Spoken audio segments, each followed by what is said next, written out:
Dear Professor Huang Zhen, dear distinguished guests, ladies and gentlemen, good morning or good afternoon, depending on where you are.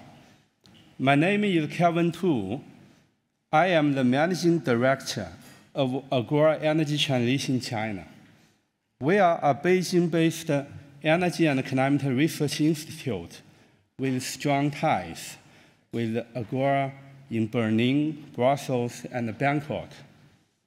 Since the outbreak of the global financial crisis in 2008, the world has been disrupted by more and more crises.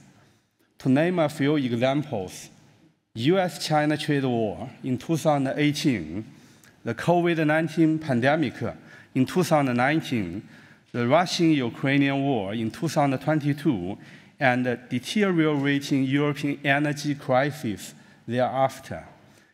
Despite of rising geopolitical tensions, worsening climate crisis, and mounting anxiety over energy security, the world's top carbon-emitting economies, especially the European Union and China, must redouble their efforts on energy and climate collaboration. Otherwise, the world would be hopeless to meet the Paris Agreement goals. Against the above backdrop, the first and second Europe-China workshop on clean energy transition were hosted in Taiyuan, capital city of Shanxi province, as the only international sub-forum of the Taiyuan Energy Low Carbon Development Forum in 2021 and 2022, which is approved by State Council of China and co-hosted by the Shanxi provincial government and several Chinese ministries. This workshop has been instrumental in fostering Europe-China energy and climate dialogues, exchanges, and cooperation.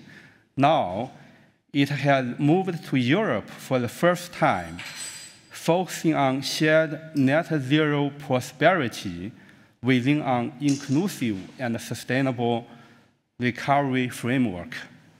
On day one, or today, we will touch upon power sector decarbonization, demand-side flexibility, as well as energy transition in coal regions.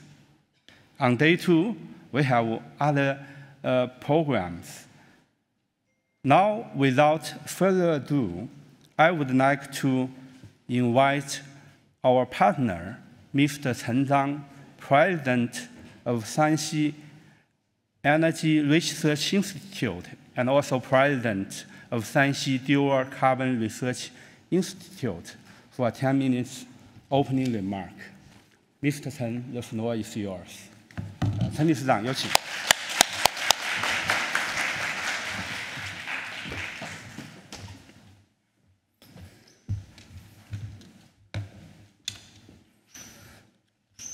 Hallo Berlin, meine Damen, meine Herren, guten Morgen. Hello everyone. 尊敬的女士们 Ladies and gentlemen, dear colleagues, good morning. It's my great pleasure to visit Germany, a beautiful, developed and modern country in the best season of the year. As the Chinese host of the third Europe-China workshop on clean energy transition, I'd like to extend my warmest welcome to you. Welcome. And I can't wait for the 2 days of dialogue. First of all, I'd like to share with you 2 congratulatory letters. One is jointly signed by the leaders of 75 associations in Shanxi with all their greetings. And the other one is from our strategic partner, the Secretary General of China-Africa Industrial Forum, who is in charge of the industrial cooperation between China and 53 African countries. Before my departure, fellow Xie Kechang, former Vice President of the Chinese Academy of Engineering and Vice Chairman of the Shanxi Energy Research Institute, sent me a message, safe trip, and I wish the forum every success. We've received well wishes from all sides. Due to time constraint, I won't read them all out, but you can check them out on our official WeChat account. I would also like to express my gratitude to our partners, GIZ, Agora Energiewende, and Agora Energy Transition China. As we all know, 2022 marked the 50th anniversary of the establishment of diplomatic relationship between China and Germany. The political mutual trust between the two countries has been strengthened with deepening economic and trade cooperation. The two sides continue to foster exchanges and cooperation in environmental protection, energy, and education. Although China and Germany, China and Europe speak different languages and are far apart geographically, we share our love for peace, concerns for the climate, and longing for sustainability. Not long ago, Chinese Premier Li Qiang visited Germany. As he pointed out, the Sino-German trade partnership began more than half a century ago, and it's no easy feat that we've arrived at where we are. This economic tie has brought tangible benefits to the people on both sides. We are also aware that Germany is a vocal advocate and an active participant in shaping progressive climate policies and a global pioneer in clean energy development. The climate goals announced by the German government, along with their ambition as a global leader in green development, are refreshing and inspiring. In China, there are many places, just like the Ruhr region and the North Rhine-Westphalia, in your countries that are going through energy transition. With the goal of carbon neutrality in mind, they are shifting to low-carbon development for an ecological civilization. And my hometown, Shanxi province, is one of them. Shanxi is a landlocked province in central China with breathtaking landscape. It is also the cradle of the Chinese civilization. The cultural relics from the period before Song Dynasty, 1060 AD, from Shanxi accounted for over 70% of China's total. The Chinese character town, seen in the world-renowned Chinatowns, can be traced back to my hometown, Taiyuan.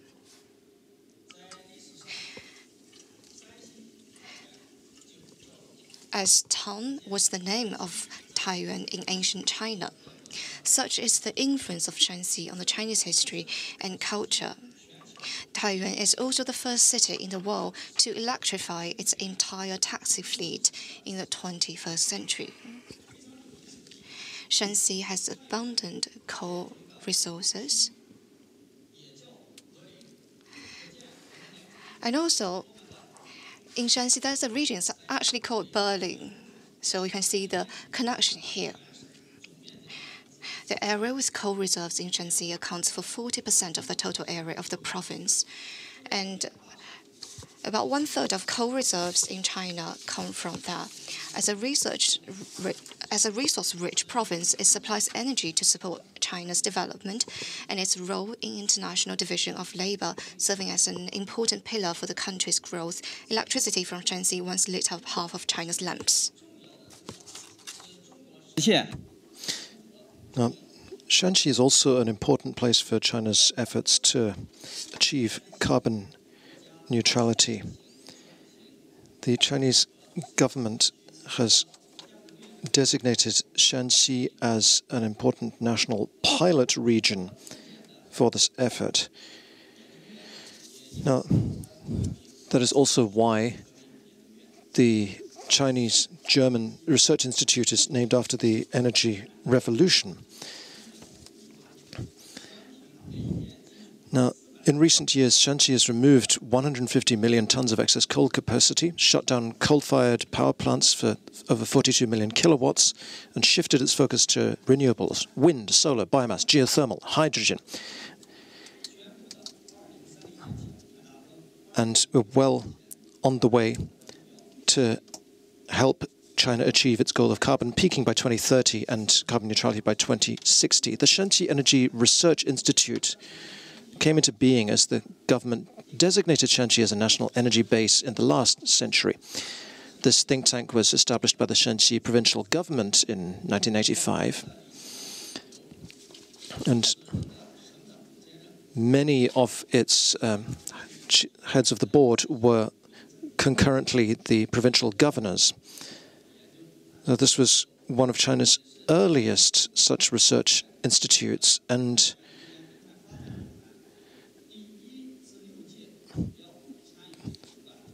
it was one of the main sponsors and participants of the previous 6 Taiwan Energy Low Carbon Fora. Looking back, this workshop was born in 2021 at the Taiwan Forum. Although it's just a 3-year-old baby, it's beloved by everyone. And now it has a little Chinese-German brother, namely the Dual Carbon Research Institute, which was jointly set up by the 6 parties in China and Europe. Despite the pandemic recently, it has attracted hundreds of experts each time it was held, and so far it's been held 2 years in succession. In 2021, we co-hosted the first edition together with GIZ, Agora Energiewende, Siyuan Carbon Neutral Technology, and Southern Power Grid Group. There were 150 experts in attendance, including senior officials from the World Bank and CEOs of the Fortune 500 and central SOEs. The German Agora Energiewende signed a memorandum of cooperation with us and agreed to set up an international platform for clean energy transformation between China and Europe.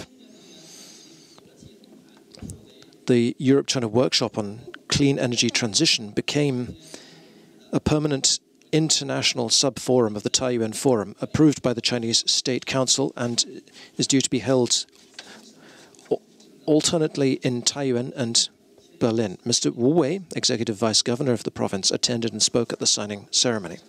In 2022, we worked with 4 European institutions, the Danish Energy, Agora, GIZ, and the EU-China Energy Cooperation Platform, as well as 4 Chinese co-organizers, China Energy Engineering Corporation, Siyuan Carbon Neutral Technology, Xinzhou Municipal Government, and Shanxi Energy Research Institute, to hold it. We had in attendance the Danish Climate Ambassador, the Dutch Climate Envoy, the Deputy Head of Mission of Denmark in Beijing, the Energy and Climate Councillor of the EU, and the Energy and Climate Officer from the German Embassy, as well as the Head of Cluster for Sustainable Transition at GIZ, and the Head of China Cooperation from the Danish Energy Agency, as well as 400 experts, including senior officials from 10 embassies, the chairs of state-owned enterprises, fellows of academies, and government officials.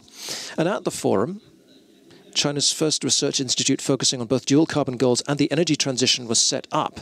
The governor of Shanxi province received academician or fellow of the academy Song Zhenqi, who's also the president of the institute. The executive vice governor also issued appointment letters to the president and director. Nearly 100 domestic and foreign media reported on this. Ladies and gentlemen, distinguished colleagues, the world is currently facing a formidable task in historical terms.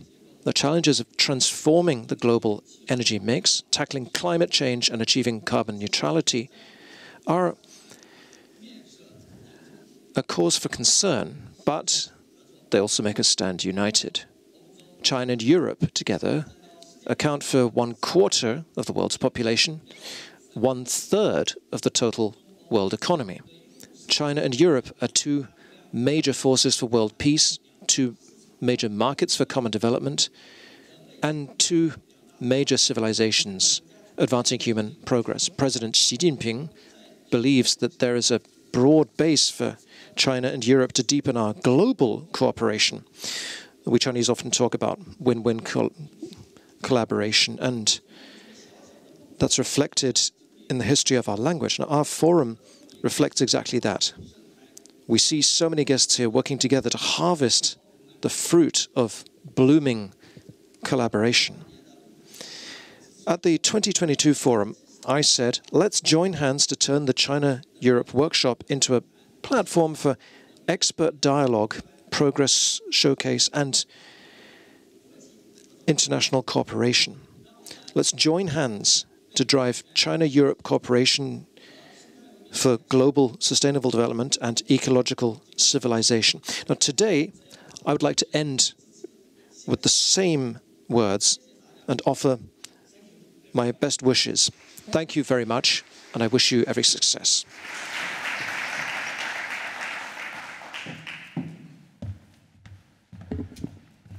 Thank you very much, Mr. Chen, for your opening remark, which has highlighted Agora's long-term collaboration with Shanxi partner, as well as the achievement we made during our past workshops.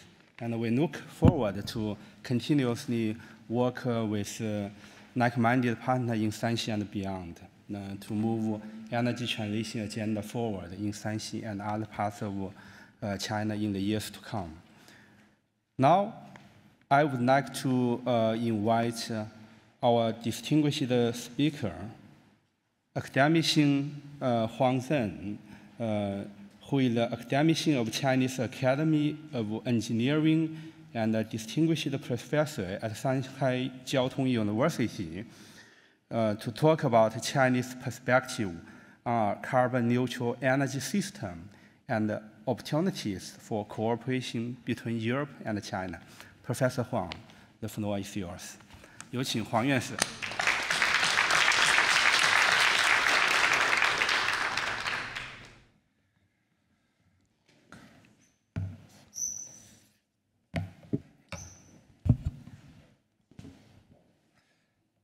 Good morning, ladies and gentlemen. It's my great pleasure to be here and to talk to you about the path of the green energy transformation and the vision of the carbon neutralities.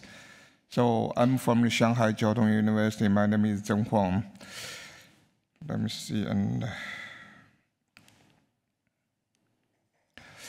So as we know, about 200 years ago, in 1750s, the CO2 concentration in the atmosphere is about only 275 ppm. So according to the observation of the NOAA of the United States, and the CO2 concentration now is reached 421 ppm.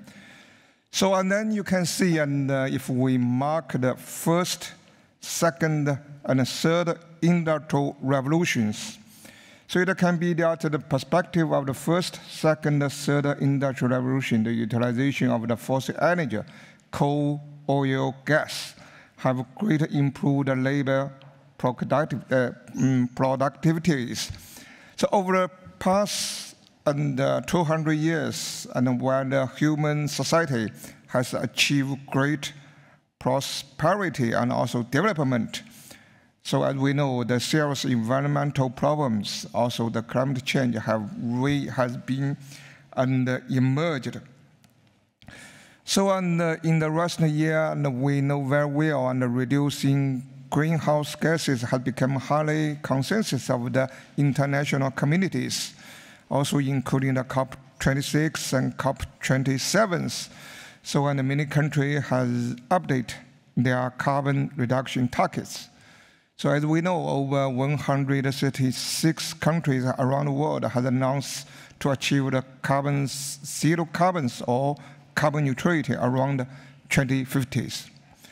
So China has announced in September 2020 its goal to carbon peak and before 2030s and achieve carbon neutrality before the 2060s.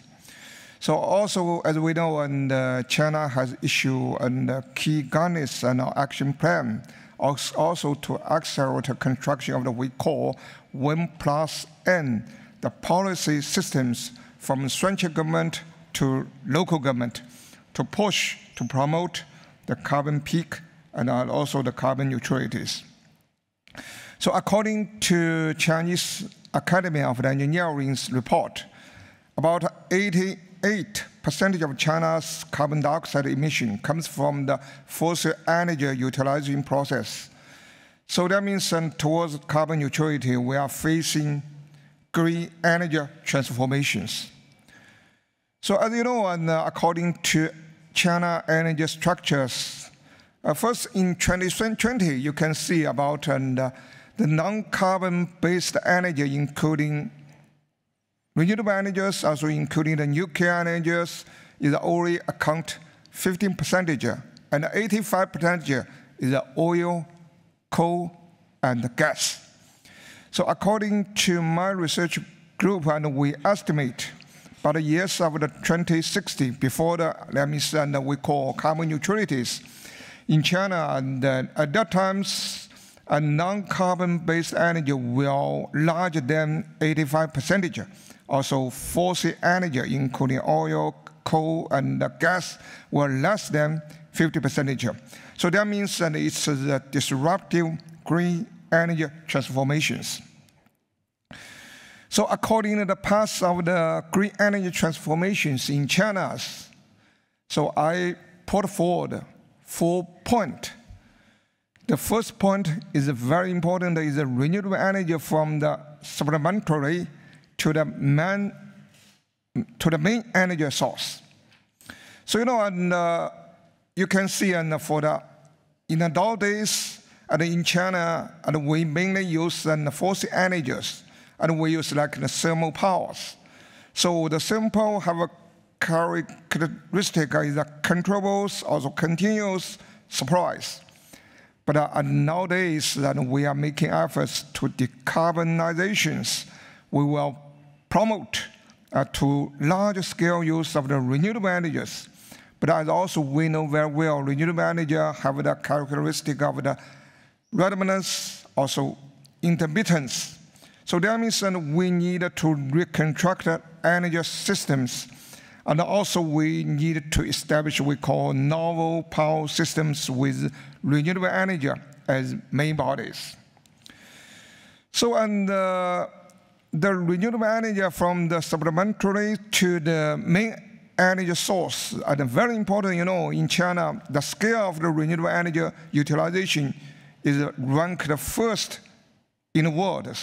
By the end of the last years, the total installed capacities of the renewable energy power in China has reached about 50%, near accounting about near 50% of the total installed capacities. The renewable energy power generation also reached 2.7 trillion kilowatt-hours, accounting about near one-third of the total social electricity consumption. Also, you can see, according to IEA and the data, in the recent 4 years, the renewable energy's capacity additions in the whole world, China account 50%. So also this is also due to the, in China, very strong renewable energy industries. The 8 of the world top 10 PV model manufacturers, also the half of the top 10 wind generator manufacturers are Chinese companies. Also, I think, and it's also very important that nowadays in China, both the central government, also the local government make great efforts to promote the renewable energy. For example, we are now promoting development in Gobi and the desert area, 455 gigawatts, large-scale wind energies, also PV and base. Also, as the Academy of the Engineering of the Chinese Academy of the Engineering, to develop an offshore wind power. China has about an 18,000 kilometer continental and coastlines, and we can develop and wind source is over 500 gigawatts. As I know, also the central government is promoting and urban and rural rooftop PV projects, and also development of the rural decentralized wind power project in thousands of the villages. So you can see the figures, and in 2020, the total PV and wind powers is 760 gigawatts. But by the years of the 2030s, you can see we will reach, according to our estimations, will reach to 2,200 of the gigawatts. And at the same time, it's very important that the renewable energy and the cost decline very rapidly in the recent 10 or recent 20 years. I could give you several data, and in 2008, the China's earliest PV power stations, the NDRC, the grid guidance price is 4 yuan per kilowatt hour. And in 2020s, and grid garden and the price is only 0.37 yuan per kilowatt hours. So as I know, the SPIs offer price of the only 0.118 yuan kilowatt hours, and in Sichuan Ganzhi, this is, I think, the record for the lowest price of the PV power stations project in China. So as I know, the cost of the PV and wind power in China now has been significantly lower than the cost of the coal and the power. So of course, and very important, as I mentioned, and the PV and the wind energies and have fluctuations, also the redundancy, also intermittence characteristics. Also, I think it's very important we need and the source, storage, and also load and grid work together. So very important, the fossil power and the thermal power we are supporting as a supporting source. Also in the load side, and we need more and more interruptible load. We need more and more virtual power plants.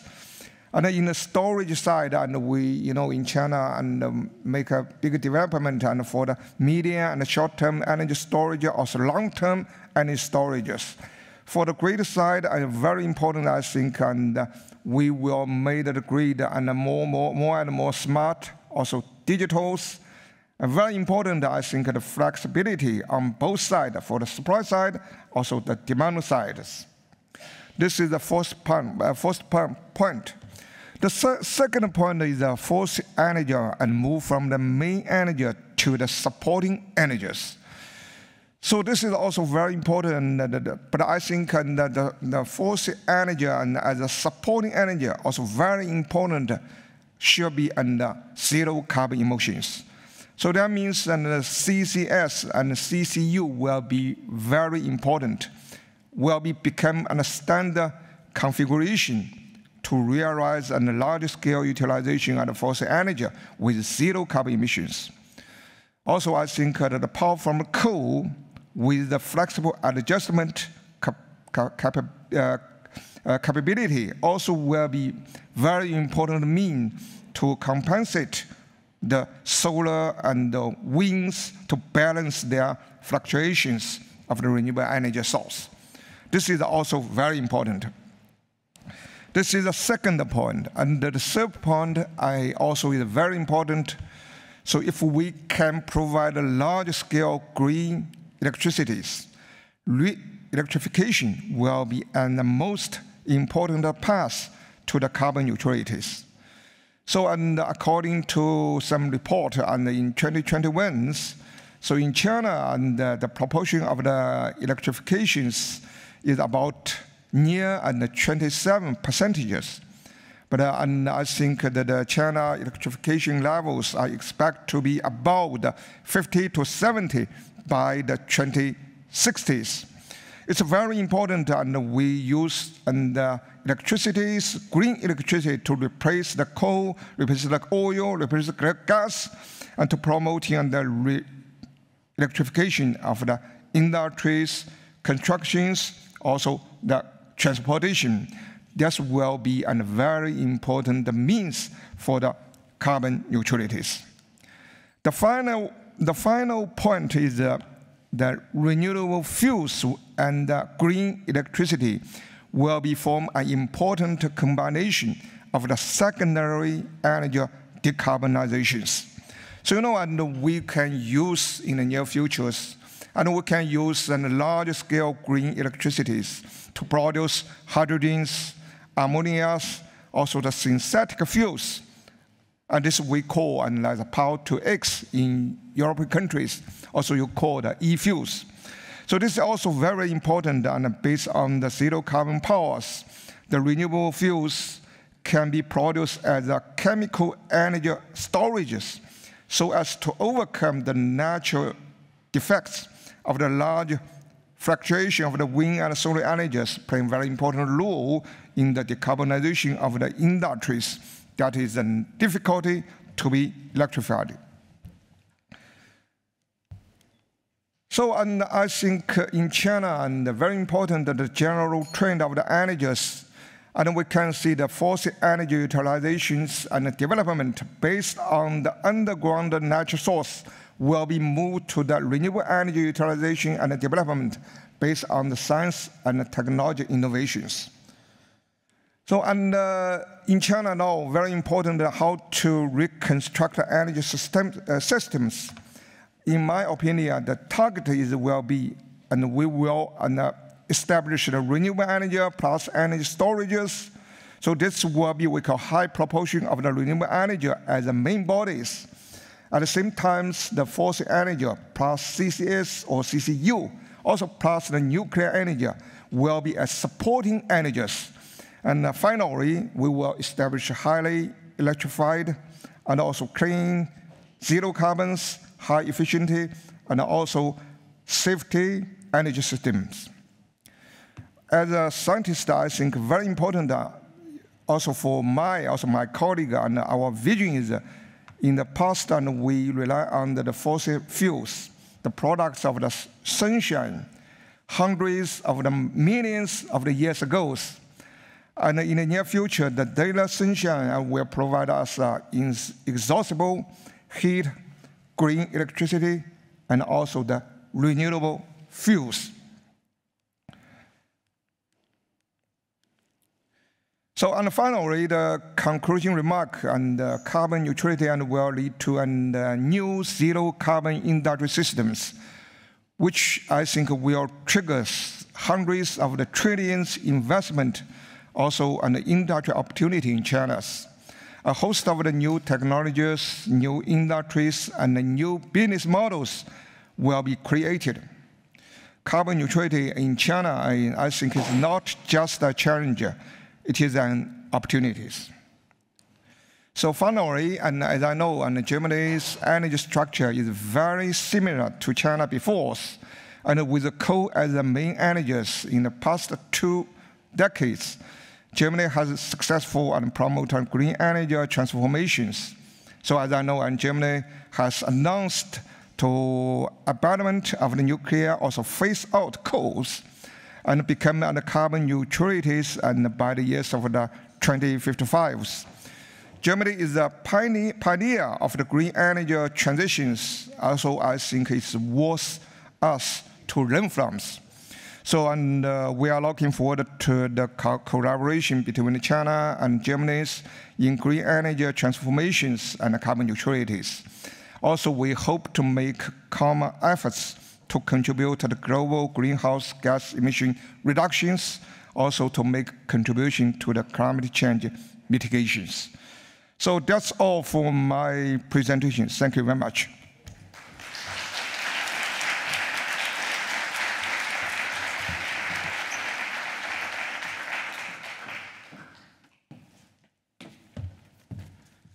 Thank you very much, Professor Huang, for your very insightful keynote presentation. When Professor Huang talked about power to X, actually I'm thinking about this called power to X in the European context. I'm so glad he mentioned this. And in addition, during his concluding remark, he emphasized the similarity between China and Germany and why China has so high regards regarding energy transition in Germany and its implications for China. Now, I would like to invite today's second speakers, Mr. Daniel Wetzel from the International Energy Agency, to give a talk about global perspective on green economic recovery outlook and its implication for Europe and China.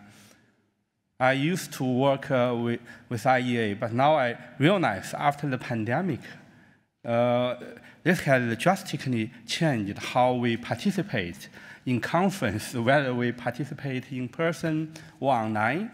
This probably will have quite profound implication for us to witness and observe in the years to come. Without further ado, Daniel, the floor is yours. Excellent, thank you, Kevin. And I was just saying that last time I was in Taiwan was about 3.5 years ago. I wish I was able to be there today. I'll be presenting on sort of the global picture of the energy transition and what we're seeing from the IEA's perspective coming out of the pandemic. So the key thing that the IEA sees amidst still continued financial uncertainty, global economic markets continue to be in flux. And there's a lot of uncertainty on the horizon, both in energy and beyond. The one thing that we see is quite certain is the hastening speed of the clean energy revolution. We're really seeing on all indicators since Russia's invasion of Ukraine that the clean energy transition continues to accelerate and much faster than many people realize. So I wanted to focus my remarks today on the signs we're seeing of acceleration and still the potential to go further. So first, obviously, in the initial shocks of the energy crisis in 2022, we saw many economies revert away from natural gas towards other fuels, particularly coal. But what we saw at the end of the day, once we tallied all the numbers, is that in 2022, CO2 emissions from energy grew much less in 2022 than we had initially thought and feared. And in the rebound of that, global emissions rose less than 1%. And this, in many ways, is thanks to decreases in Europe and China. While some of these are related to the lockdowns still going on in 2022 in China and Europe's radical shift in the way that consumers and businesses were using energy, many of these were also structural and a shift towards more clean energy. By our estimates, CO2 emissions would have risen 3 times higher if it wasn't for record levels of renewables installed that year. And these, again, were concentrated in advanced economies in Europe. So while we're seeing it on the rise, we're really starting to see the flickering of CO2 emissions at their peak and hopefully turning that corner very soon. So back to this energy transition component, what we're seeing is that many key indices are seeing a rapid acceleration in the last few years. So in 2022 alone, global renewable capacity additions were up 23%, solar additions alone up 40%. And these numbers continue to be higher as we get more official data in. Global heat pump sales were up 11%, with Europe up more than 40% in a very rapid shift away from gas for heating. And global electric vehicle sales were up 55% last year. One stat on that I think is very, very telling is that last year, 15% of electric vehicles sold, 15% of vehicles sold globally were electric vehicles. That number was 5% just 2 years ago. So we're really seeing these technologies really take off at a pace with China and Europe and the US being really key leaders there. And what we're seeing is overall clean energy investment has really taken off since the pandemic. So while 2020 saw a huge drop in fossil fuel investment, we saw clean energy flatline and then continue to grow, aided and turbocharged by a lot of the recovery plans that different countries have put forward in the wake of the pandemic. So what we're seeing here is out to 2022, and what our initial estimates for 2023 is clean energy has really widened its gap in terms of total investment globally. So now for every $1 the world spends on fossil fuel investment, we spend about 1.7 on clean energy. And this was just 5 years ago, a ratio of 1 to 1. So we've really seen a radical shift in the last few years, aided by policy, aided by industrial ambitions. And this is really taking off on a global scale. Now, one pause for concern that we're seeing here is that clean energy investment has been very concentrated in a few major markets. China, the EU, and the United States represent together, along with other advanced economies, around 90% of the clean energy investment increase last year. And this really risks widening collective ambitions and the ability for the world to move quicker towards the Paris Agreement and fulfilling those goals. And there's a risk that this creates fault lines between emerging market and developing economies and other economies in terms of their ability to fulfill their climate ambitions and also to be brought along into this new clean energy transition. So this is something where a lot of our focus, and our executive director was just in Africa, in Nairobi last week, talking about the need to raise investment in Africa on clean energy and the need for multilateral development banks to change the way they finance these projects to evolve going forward. One thing I really wanted to focus on in terms of the acceleration of this investment is on solar. And the story on solar is really is the center of this acceleration. It was the first to really see this acceleration, and it continues to be the major driving force. The IEA just put out 2 weeks ago sort of our estimated numbers for 2023 investment. And this year, solar investment is for the first time expected to exceed the level of investment in oil exploration. So this is really a big pivot. And this, I think, underscores that clean energy technologies, while once viewed as sort of emerging new portions of the energy industry, they are now staples and core to the global energy industry. This is no longer small potatoes. This is a major industry. And we really see that in global trade, this is becoming a key energy commodity the world needs to focus on going forward. Obviously, China is leading this. When we see the 2023 numbers, what we have here is already out of date. I believe we will be releasing new numbers in our World Energy Outlook, knowing well that 2023 has already shot past this initial 150 gigawatt benchmark, pushing closer already to this portion of the year, being on track to about 160 gigawatts. So this is something that we're seeing really hastening and going very quickly on all of this. And what this means is that when we're looking at decarbonization and the evolution of carbon emissions, the power sector will really lead the way in terms of decarbonization.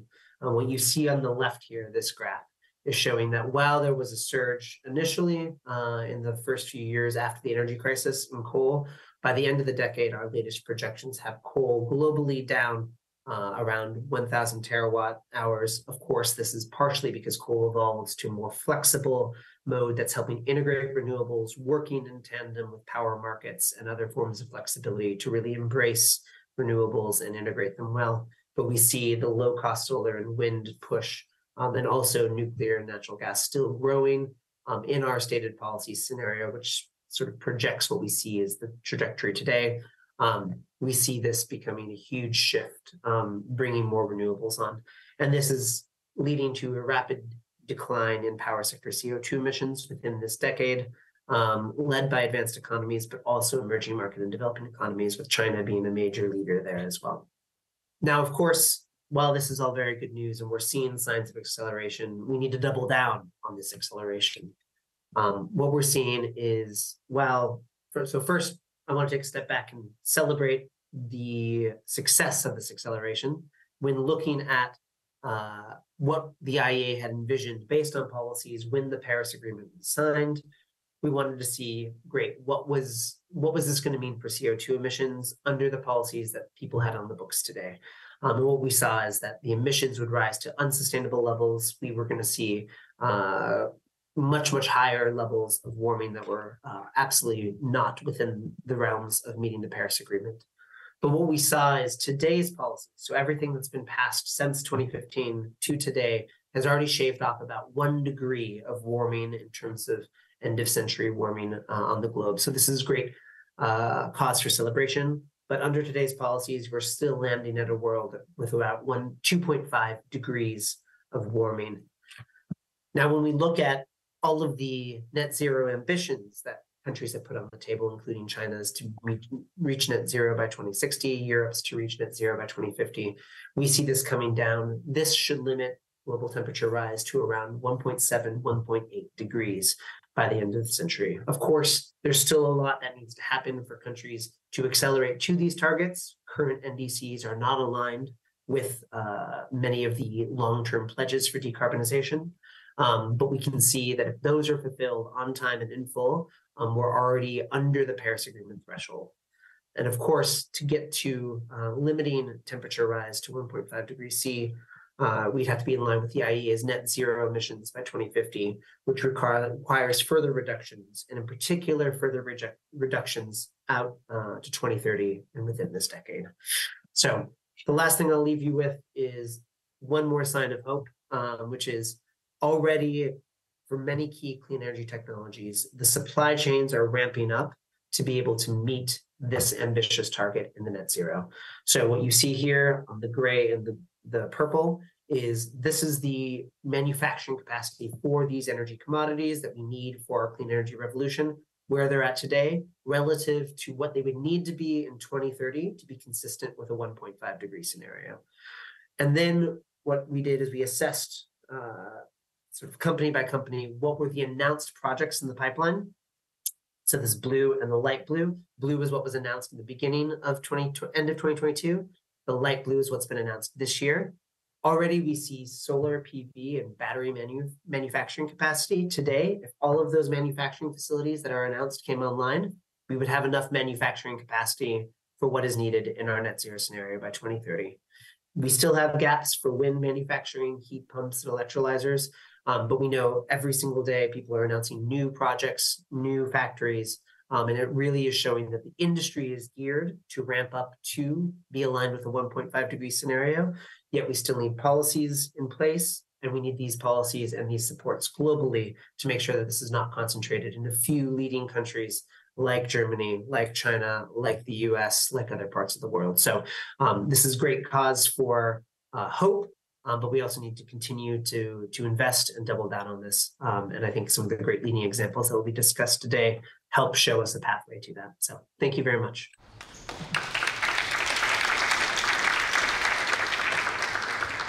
Thank you very much, Daniel, for your nice talk. Whenever someone needs a speaker to cover global climate and energy perspective, experts from the IEA could always do a nice job to meet our expectations. Thank you again, Daniel. Now, I would like to invite today's third speaker, Mr. Anton Hafneger, who is the Deputy Head of Division, General Issue of Bilateral Climate and Energy Cooperation with North America, East Asia, Oceania, and Turkey, BMWK. He will give a talk on experience of the German energy transition. Just a short remark. I am also impressed by how German government accurately define portfolio of their official. Today is another very good example. When we go to different parts of the world, one of the problems of energy transition is sometimes officials' responsibility are not clearly defined, which apparently is not the case in Germany. Anton, the floor is yours. 好，大家欢迎。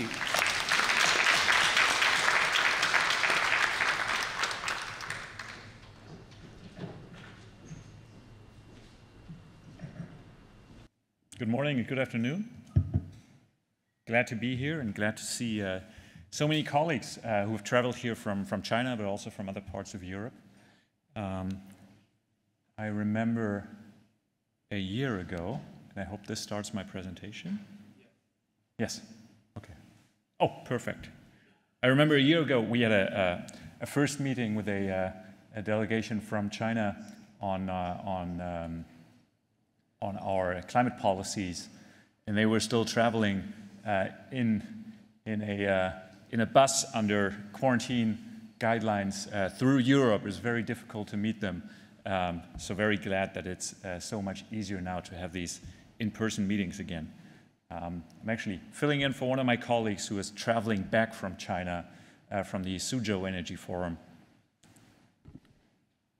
today. Very glad to be here. I'll give a quick introduction to our German energy transition, where we stand today, post-pandemic, and during the Russian aggression against Ukraine. But I want to start with our top-line figures, because this is, of course, where we come from. Our energy policy is primarily oriented to align with our climate policy, and our climate policy very clearly dictates that we will reduce emissions by 65% in 2030. This is our next target, and then reach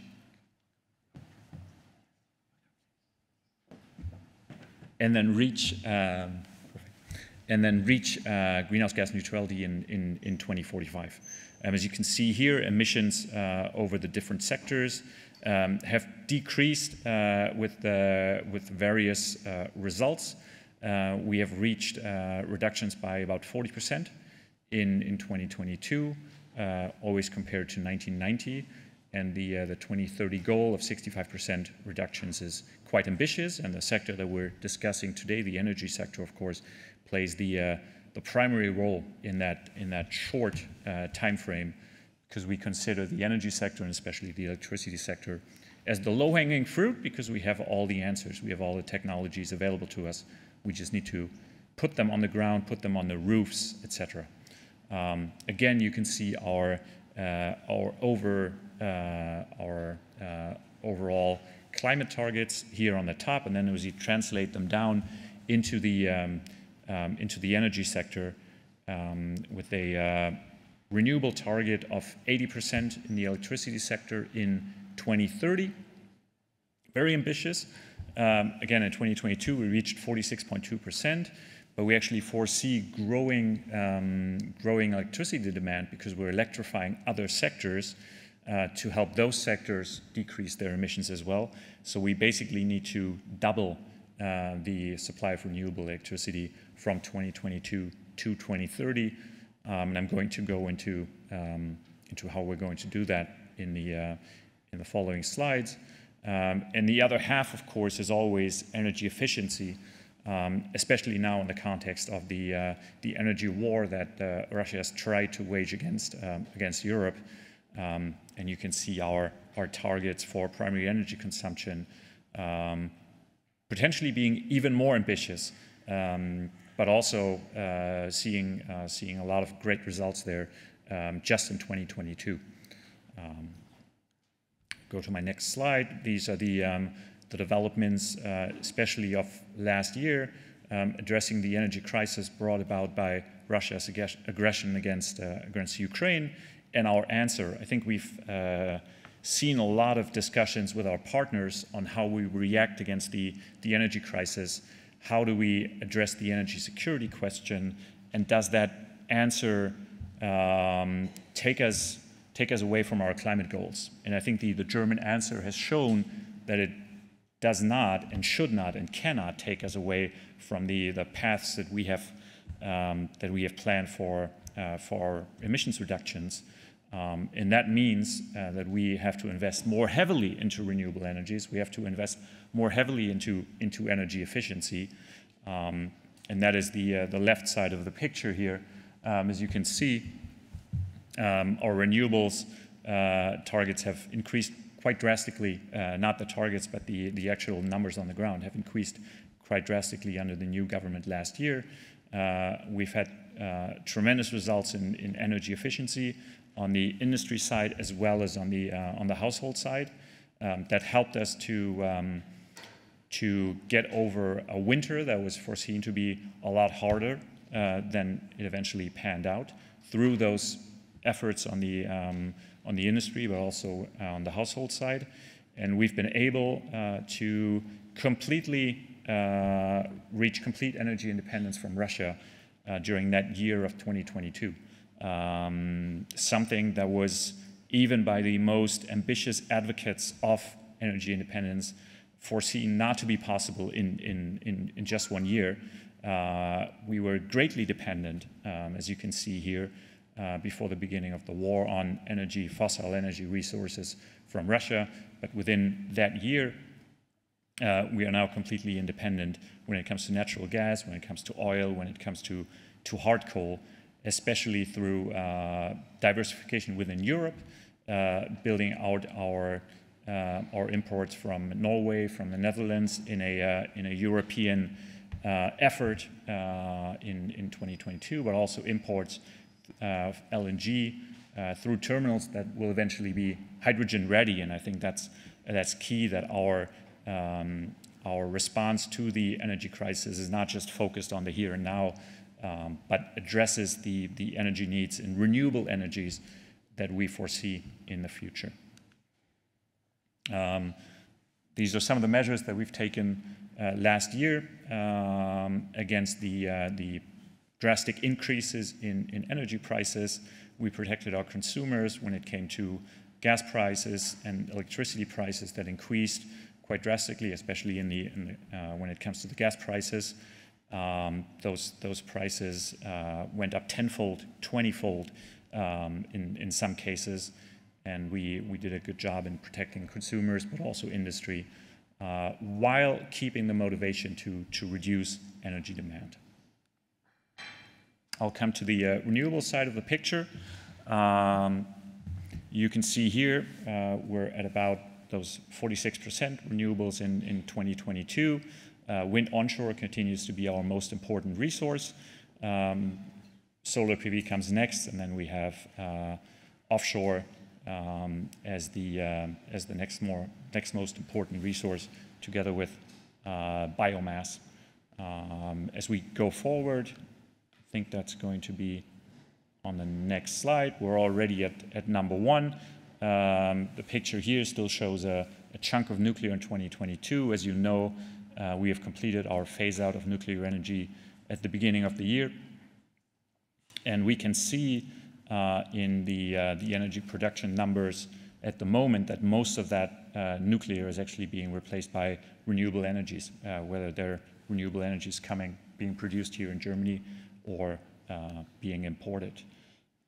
These are the technology-specific expansion pathways for the different technologies, and this is always sometimes a difference when I present our policies to other countries in the world. What we often see is that there is a headline target for renewables by 2030, 2035. What is often missing in the picture, I think, is these year-by-year targets, and what is often missing is the technology-specific targets. So if I'm an investor in offshore wind energy in Germany, I can foresee very clearly, beyond 2030 actually, because I have targets for 2040 and 2050 as well, what the capacity additions are going to be. I can plan my investments, I can plan my production capacities for these technologies. And I think that's really been helpful to the investment environment in Germany for renewables, that we have these pathways aligned with our climate policies, and that we clearly show the targets, for example, when it comes to solar. You can see 215 gigawatts, so about a tripling of solar capacity by 2030. You can see the target for offshore wind, a doubling, And then these capacity targets, of course, dictate policy. So if we want to reach 115 gigawatts of onshore wind in Germany, in a, as you all know, country that is very densely populated, then this means that we have to think about public acceptance of wind energy, that we have to set area targets. So this 115 gigawatts translates into 2% of the German land area that will be set apart for onshore wind energy by 2030. And then we have plans for how do we reach those 2% in time for that target to be fulfilled. That's, I think, one of the big advantages of these technology-specific targets. We talked about coal. Colleague from the province of Shanxi talked about the resource-rich province that has historically and even now powered China. In Germany, of course, we also have these resource-rich provinces in the west and in the east. And I think one of the big commonalities between our two countries is that we do not want to leave these regions behind. When we think about our coal phase-out, which the current government plans to ideally take place in 2030, we engage in this phase-out in a dialogue with all the stakeholders, and especially with the stakeholders in those regions. And we want those regions not to be the losers of the energy transition, but we want them to be the winners of the energy transition, because we know that these regions are not just rich in the coal resources that won't be needed in the future, that we cannot use in the future, but that those regions are equally rich in resources when it comes to renewable energies, when it comes to storage of renewable energies, when it comes to the production of the technologies for renewable energies. And I think that's a big part of the dialogue between our two countries, of how we position those provinces for the next steps in the energy transition. Again, the 2030 target is the ideal target. We already have agreements in place with the companies that are active in the West, so the 8.2 gigawatts here will be phased out in 2030. The government is currently in discussions with the utility companies active in the east of Germany to also reach that 2030 target. What I just talked about, the different provinces, the investment that's taking place here to move those provinces into a position where they can profit from the energy transition through jobs and innovation. Again, this is the 40 billion euros is the overall package. You can see how that's split across the different provinces according to the importance of the coal economy for those provinces.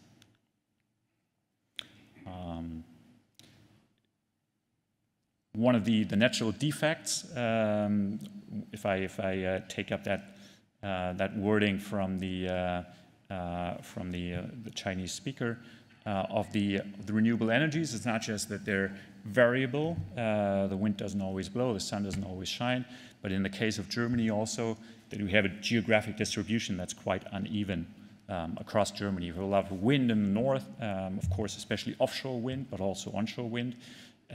We have more solar in the south, and we have our demand centers, our load centers in the south as well. The heavy industry in the west, the industry in the south, car industry, for example. And we need to take the electricity from where it's being produced to where it's being needed for production. That's a big change from the past. If you looked at our energy infrastructure as it was conceived during the 20th century, especially, it was very easy to put those power plants, whether it was coal-fired power plants or nuclear power plants, close to load centers. So you see a lot of nuclear power in the south, for example. You see a lot of coal-fired power plants, of course, in the west, in the rural region. That's not going to be possible in the future anymore. So we're facing heavy investment needs when it comes to grid infrastructure to basically move the electricity along those red arrows here. That means about 100,000 kilometers of new electricity transmission lines. It means more than 114 projects that are being planned at the moment to address those bottlenecks. And as you can see here, that's really a project for all of Germany. Some regions are especially affected. Those regions in the middle, where the bottlenecks are between the north and the south. Oh, sorry, I got the number for the priority lines wrong. So it's 14,000 priority lines that are planned. This is the grid infrastructure plan that's been approved by law, actually, and is currently being carried out. And then what are the consequences of an energy transition that relies so heavily on renewables? We know the voices of the skeptics, and they keep telling us more than a share of 20% renewables is not possible without endangering energy or electricity security. Share of 30% is not possible. Now Germany is at almost 50%, and in the G7 context, those are the different G7 countries here. You will see that we are still #1 when it comes to unplanned grid outages in this group of countries. Energy efficiency numbers. We are actually going to pass our energy efficiency law, the reform of the energy efficiency law, in Parliament this month. We have agreed on, or the government has proposed new targets. Federal Parliament still needs to vote on them, but you see the new targets here that are aligned with our climate targets, and especially a 2030 target of about 40% reduction in primary energy demand. And it's the two sides of the picture. We cannot build the renewable energies up to the current energy demand. So we need to focus on energy demand, energy efficiency as well. Germany's energy efficiency is embedded in an EU framework. And you can see the numbers of EU directives here that are then being translated into national measures, all part of the European Green Deal, the Fit for 55 package, the 55% reduction by 2030 on an EU level, and many of my colleagues at the ministry are working on translating these EU goals into national goals and national regulations. You can see the main sectors that we address with our energy efficiency regulations and the regulations that are being needed in each of those sectors. I think 2022 was primarily, or no, not 2022, but this year actually. This year will be primarily remembered as the year of the political debate about the building sector. I think the building sector and energy efficiency in the building sector has never before been at the height of the political conversation that it rose to in 2023. Parliament is also going to vote on the reform of our building efficiency law this month, and the conversations were quite heated because for the first time this is not about industry, it's not about electricity that's being produced somewhere far away in a power plant, but we're talking about something that's happening in people's homes. And with this, Kevin is waiting for me to finish, and I am finishing right on time. I thank you all for your attention. I'm looking forward to the conversations later on. Thank you very much.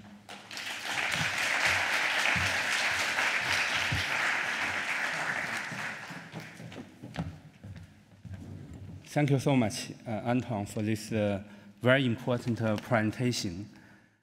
During the year of pony crisis, it's worthwhile to notice that Germany clearly recognized the difference between short-term energy supply security measurement and the medium to long-term energy transition and climate goal.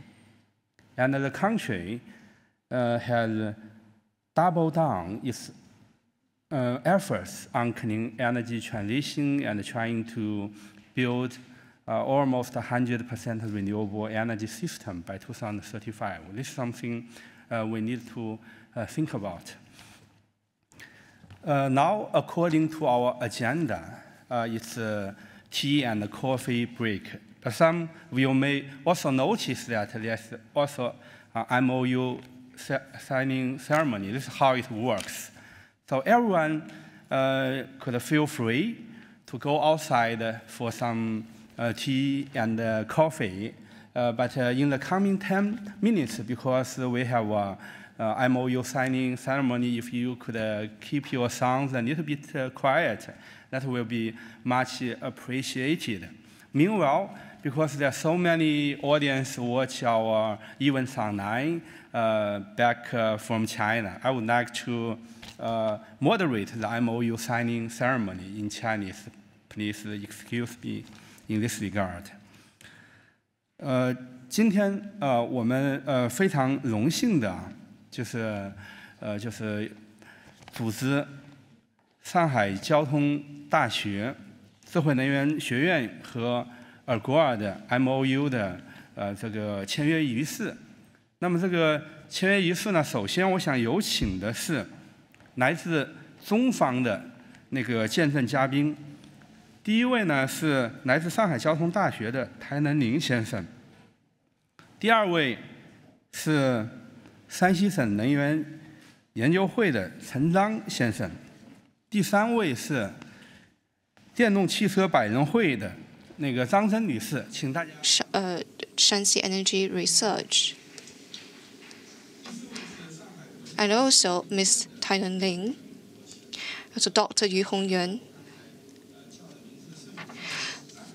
Please go on to the stage. Mr. Tai, please stand in the middle.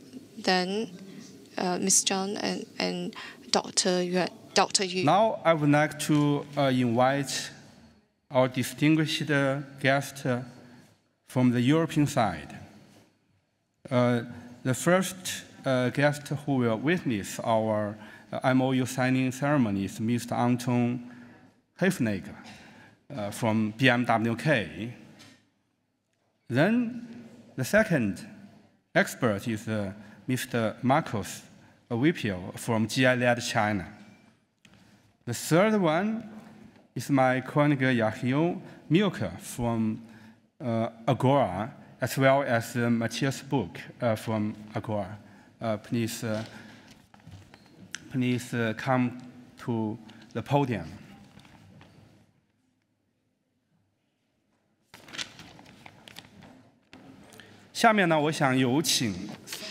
Now, let's welcome the two signatories on stage. First, Fellow Huang Zhen, Dean of the College of Smart Energy, Shanghai Jiaotong University and State Power Investment Corporation.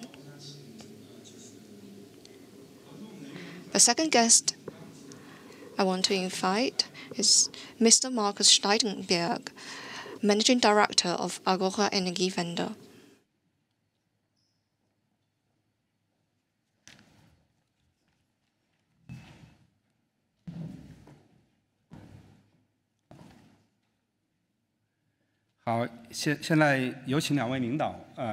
Please start the signing ceremony. Please sign a document.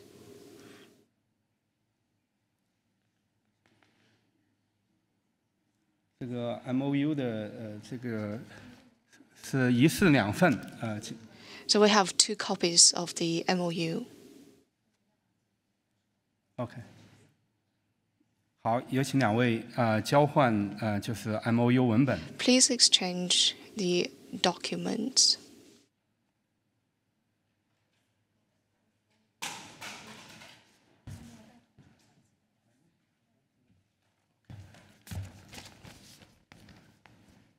Okay, now time for picture. Maybe you exchange your MOU text and post for a photo together. Please shake your hand.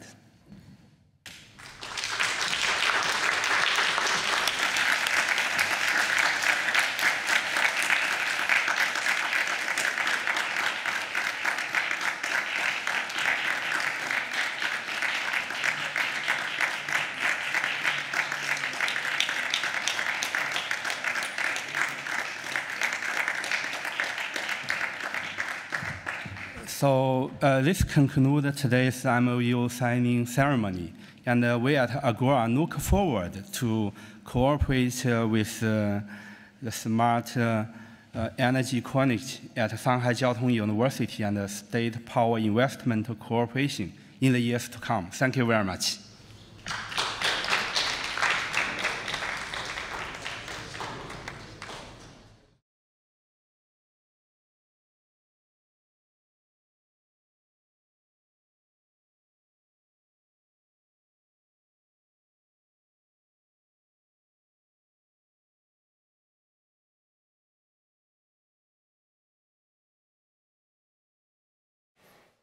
And good morning, and thank you for 谢谢大家啊。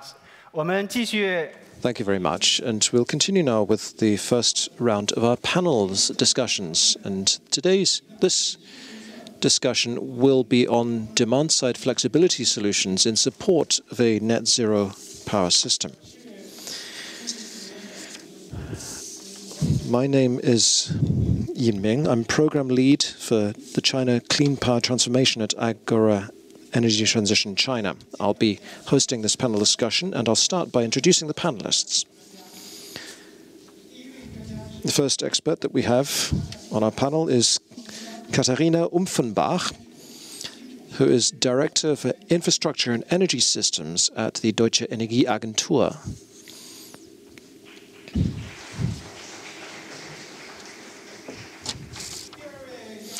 Secondly, we have Mr. Yang Di, who's Deputy Secretary General of the National Electricity Demand-Side Management Standards Technical Committee. And we also have one panelist joining us online. From the Energy Research Institute at the Academy of Macroeconomic Research, Mr. Kara Sandholt, who's Chief International Expert at the China Energy Transition Program there, who's joining us, as I said, online. We have three distinguished panelists for this discussion. And we're going to be doing this in three parts.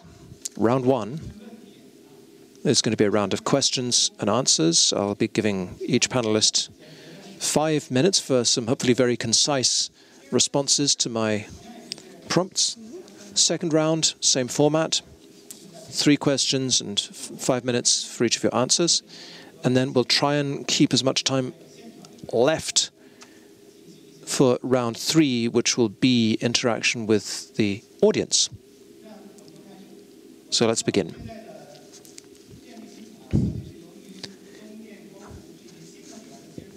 Given the addition of PV and wind,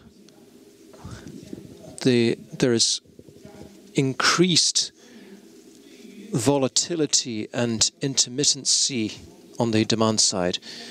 So there's a different dynamic between supply and demand compared to traditional energy sources.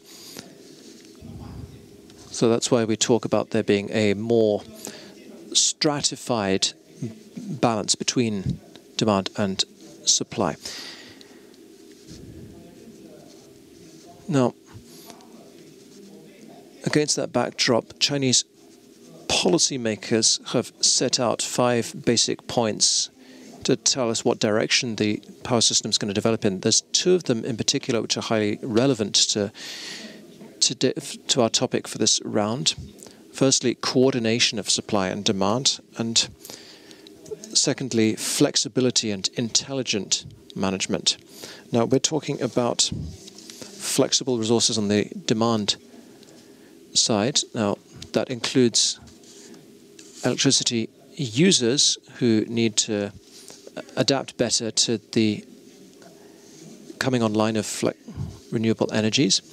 And secondly, we're going to talk about the characteristics that flexible and intelligent power systems will need to have.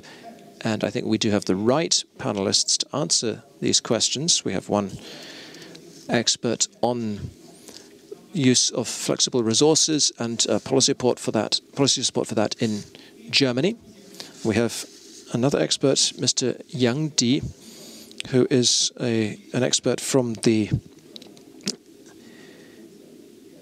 China Electricity Council and is very familiar with the demand side. And joining us online is Mr. Kara Sandholt, who spent well over a decade in China and is an old friend of mine, who I've known for some time now, and also very familiar with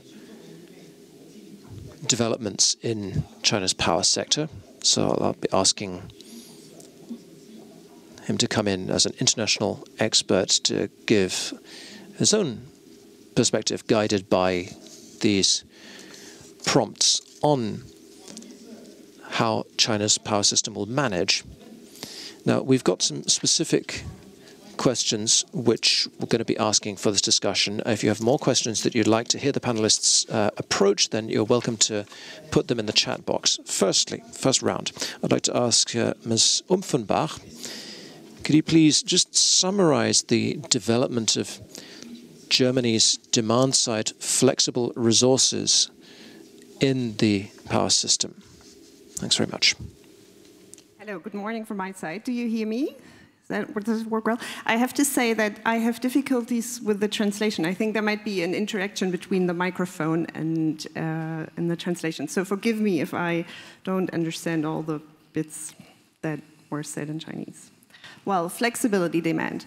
Let me first say, and I think it's already become clear from Mr. Hufnagel's presentation this morning, that of course the flexibility demand in the power system in Germany is very large already and will be increasing significantly over the next year. So the subject that we've chosen for today is extremely relevant for us. We already have over or roughly 50% share of renewable energy. A big chunk of it is variable wind and solar energy, and these two technologies will expand much further. If we look back, how have we managed to integrate this variable renewable energy and also always provide power when it's needed? We see that today the key two ways we're doing this is the supply side. So I know we want to talk about the demand side, but when I look back at the moment, it's mostly the supply side and another key element that is cross-border trade of electricity. So on the supply side, what we have seen is that conventional power plants, especially gas power plants, have become much more flexible, reacting to power prices and ensuring that demand and supply match at every point in time. We have also seen that coal plants have become more flexible than they had to in the past, also driven by the market. Another element of supply-side flexibility is, of course, curtailment of renewable energies, something that the renewable energy industry, obviously, and many other actors do not want to see expanded, but to date, if we look at the state of affairs, it's part of the flexibility. In 2021, 6 terawatt of mostly wind energy were curtailed because there were bottlenecks in the grid and didn't allow this electricity to be transported.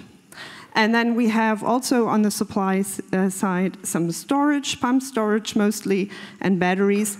But this capacity is relatively small compared to the total size of the supply side. Now, you ask for flexibility on the demand side. What we are already seeing in the system is that big industrial users that due to the liberalization of electricity markets, can directly buy their electricity on the spot market, can trade day ahead and intraday, that they're using this option to make use of times of cheap electricity prices, which are oftentimes when we have a lot of wind and solar in the system. So they're already providing some flexibility. The extent of which we cannot fully measure, but what we're seeing is that the trading volumes on these markets are increasing. We're seeing that cross-border trade is increasing. So this is already happening to some extent. And but we will, of course, have to expand that part, the demand-side flexibility, enormously. The reason is that we have very ambitious renewable goals, and we've seen them, so I'm not going to repeat them. But we will also see electrification on the demand side, which will, with heat pumps, with electric vehicles, which will increase the pressure, especially on the lower parts of the grid. The distribution grid will increase the demands there. So that's where we need flexibility, and I say a little bit more about it in the next round. 谢谢 Katharina。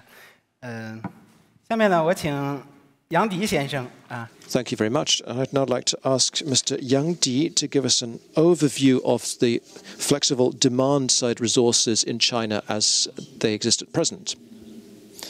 Thank you very much, and thank you for your invitation to me to join the forum. I'm very privileged to be here, and particularly given the presence of international experts who I look forward to interacting with. Now,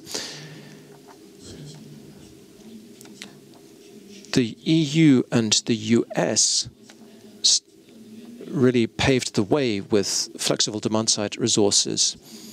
And now if you look at the share of renewables in China's energy mix, there's been big changes in that picture, as mentioned by Mr. Cheng and Mr. Huang Zhen as well.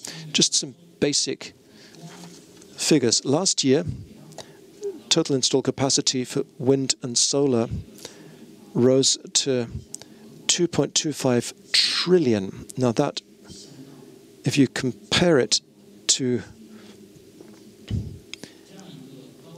the total installed capacity of Germany, I mean, with the increased capacity is in China is close to that, and that means that flexibility in terms of the demand-side resources is coming increasingly into focus. We have various development targets for 2025, referring to energy security, electrification, and the share of non-renewables that has to be kept under control. Now, we are looking to achieve a 3 to 5% target in terms of adjustables or variables.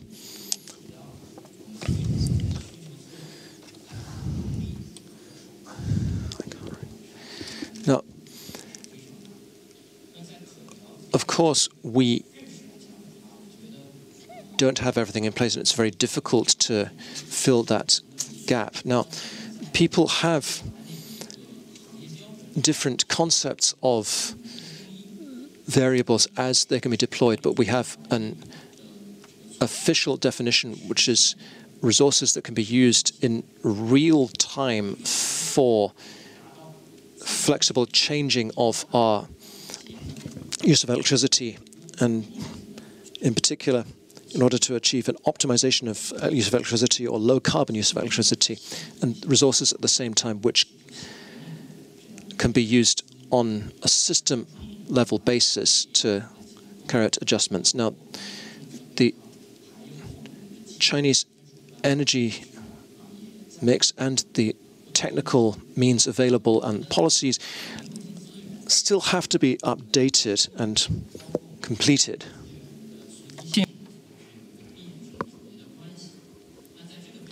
So we still need to look at that. We need to look at the renewables and its volatility. This is something that the policymakers are looking at. not long ago, we published a proposal on such policy. So apart from the 3% to 7%, the rate, for some key provinces, we set the rate to 5%. This is to ensure energy security and to ensure that more sources of energy can participate, can support energy security. Now we have a new energy mix. Everything is connected. Everything is integrated. Against this backdrop, then we need to have a policy, an overarching policy. The NDRC and the Energy Bureau of China also published relevant recommendations and guidelines for better coordination. And energy centers or coordination centers are set up in every province. So we set priorities. We ensure energy efficiency. So that's the policy. On the technology side, technologies on renewables and energy adjustment coordination are improving. So we try to find out different categories of the technologies. We want to find out which technologies can help us forecast, can help us ensure energy security. So we use such technologies and even cloud-based technologies in this. From the perspective of the market, the Chinese energy market is still developing.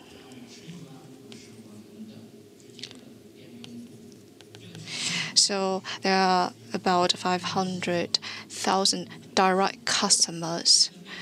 They are involved in a medium and long-term market development, and they are a key part of the market.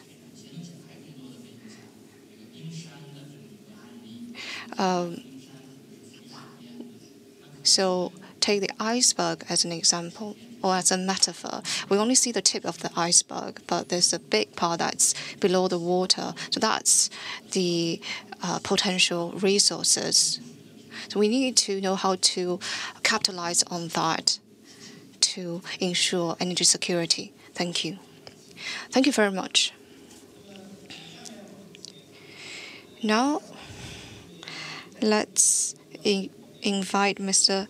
Sanholt. You've worked in China for many years, and you know China's energy market very well. Can you give us some advice on China's demand-side flexible resources development? Yes, I hope you can hear me, and thank you very much for inviting me for this. I'm very sorry I'm not able to be there in Berlin, but I just arrived back from Beijing yesterday, so not possible to go to Berlin. I worked together with the Energy Research Institute, especially on making long-time scenarios, and we report that annually in our China Energy Transformation Outlook. And the scenarios looks quite similar to the scenarios that Professor Huang presented, although we are even more relying on wind and solar and actually phase out fossil fuels in 2060. So the demand side flexibility is also very important in our analysis.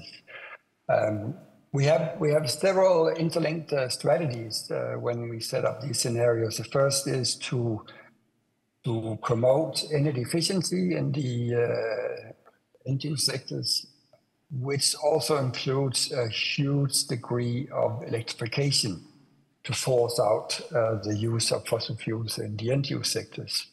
And then we combine that with a green power supply, mainly wind and solar, and supplemented with nuclear energy. E-fuels to supply hard-to-electrify sectors, energy storage, and demand-side flexibilities to ensure a cost-efficient and secure energy supply. So this is the whole package, so to speak. As Ms. Umferbachen mentioned, you have to combine the supply side and the demand side when we are looking at flexibility. We especially pay a lot of attention to the flexibility of electric vehicles. We definitely think that China will have a very large fleet of EVs in the future. And they will be able to, or should be able to, both accommodate smart charging, when electricity prices are low, but also to have this V2G, the vehicle-to-grid option, so actually use the EV batteries as energy system batteries, so to speak. But also in industry and buildings. For instance, when we talk about cooling and heating and process electricity, these flexibility demand resources are very valuable. And finally, the production of e-fuel, power to X, is a flexibility option, because this production should utilize the electricity prices when they are low. And in order to make this come through, we find that the electricity market and dynamic pricing is a prerequisite for demand-side flexibility. Hourly online metering or even lower time resolution is a must. Dynamic prices should be transparent. Contracts must reward flexibility. One possibility to further enhance flexibility would to introduce the ESCO, the Energy Service Company concept, again for delivering energy service when it needs, but at the same time being able to utilize and combine the flexibility both on the demand and the supply side. For instance, when we talk about virtual power plants. I clearly think that China has a very huge potential for demand side flexibility, both to reduce consumption when it's needed and also to increase consumption when that is needed. But as mentioned, that definitely requires a continuation and further development of the electricity market, and also that the regulatory framework is adapted to promote flexibility for consumers, for industry, and so on. Thank you. 谢谢 Carl. Thank you, Carl. In the first round, experts all gave very excellent answers. So let's move on to the second round. So, Katarina, what measures are the most effective in making German power systems more adaptable?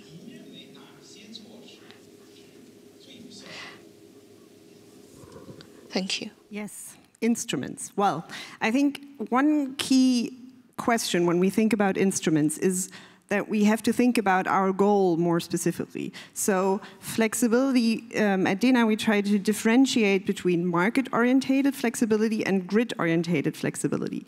So market-orientated flexibility is what we already have to some extent. It's that we always have to match supply and demand on the market, and that we have, of course, an interest that electricity prices do not go negative to ensure that renewable energy operators have a good cash flow. So there's an interest that users, the demand side, reacts to those prices. That already happens to some extent, but I guess what we need is to remove a few key barriers so that the prices can actually reach all the consumers more clearly. Some key elements were already mentioned.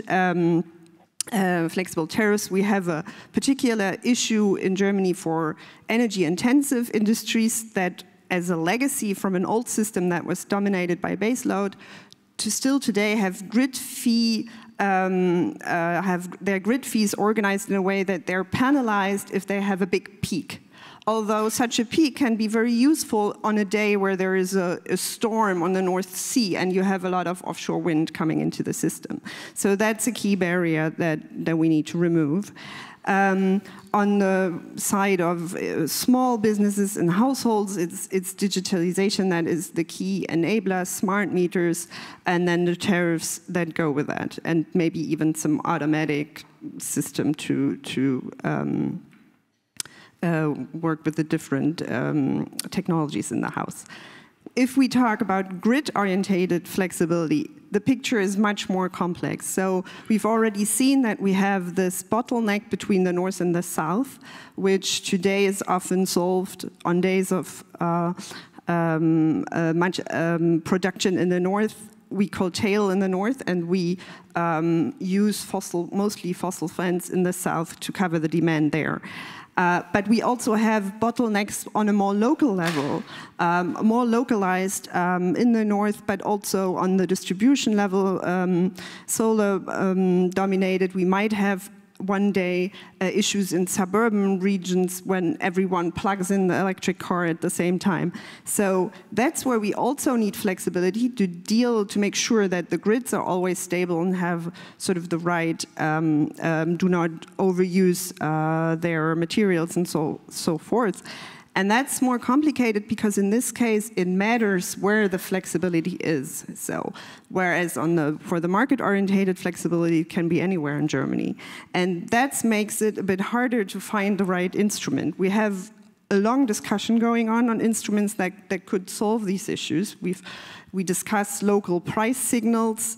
We discuss splitting up the unified bidding zone. So right now, Germany is one bidding zone, although not in all situations can the electricity actually be transported as it is traded. We have already the option that grid operators can contract flexibility locally, but it's not been used a lot so far. So this discussion is I think, where the really interesting questions are, and where you enter, whatever you try, you enter in quite a complex picture because it's not always clear what the effects will be. And so at DENA, we're trying to advocate for a pragmatic approach where we try things that are relatively simple and then evaluate them. And one first step we will see, and I think that's really good, is that for households that have an electric car or a heat pump, starting in 2024, there will be the option of choosing time variable grid fees. It's coupled with the option for the grid operator to also dim the capacities of those users in case of an unstable situation in the grid. And the duty to connect them all. So they cannot say, well, we have first to enforce the grid and then we can connect your electric car. They have to connect it right away. But in case of a difficulty, they can also react. And I think that's a very pragmatic approach. And I think one key element now is that when this is put in practice, we need a good monitoring, a good evaluation, so we can learn from the effects that we're seeing. Looking longer in the future, and that'd be my last point, I think it's very important to keep in mind that the big flexibility potential is in sector coupling, and that was already mentioned. So electric cars, of course, but then the other big issue is hydrogen. Once we have electrolyzers in the system, hydrogen storage, so gas storage transformed to hydrogen storage or new build, we will, in a way, make the flexibility that we already have today in the gas system, which has much more flexibility because it has huge storage capacity, we will make that flexibility available for the power sector. And to achieve that, one key element is that we get the regulatory framework right, that we get the infrastructure in place, and to just cite one key element, the electrolyzers for this to happen have to be built mostly in the north, so that they can take up the surges, especially in wind energy that we will have, especially in the winter. Then this can be stored in storage and will provide us a seasonal storage, will help to store for much longer than we can do with batteries or the shifting we can do with loads like electric cars. And that will be a key to enable us to get to a fully net zero power system. 谢谢 Thank you, Katharina. And 我们下面呢就 Thank you. Now, the question is for Mr. Yang. How to solve the major bottlenecks in realizing the market-based development of China's demand-side flexible resources? Thank you. Thank you for the question. I think many countries face this issue. It's not just China. We want to use market to resolve the demand issue. It's also about the pricing and marketization of electricity. I think there are 3 stages in China. First, it's government-guided. So we have demand response. The second stage is where we are now, so in the electricity market, where it's still being developed.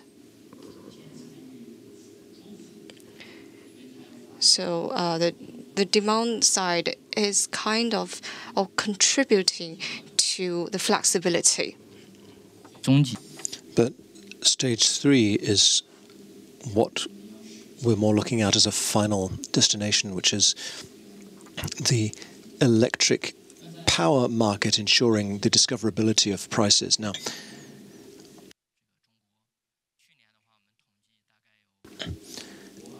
last year we had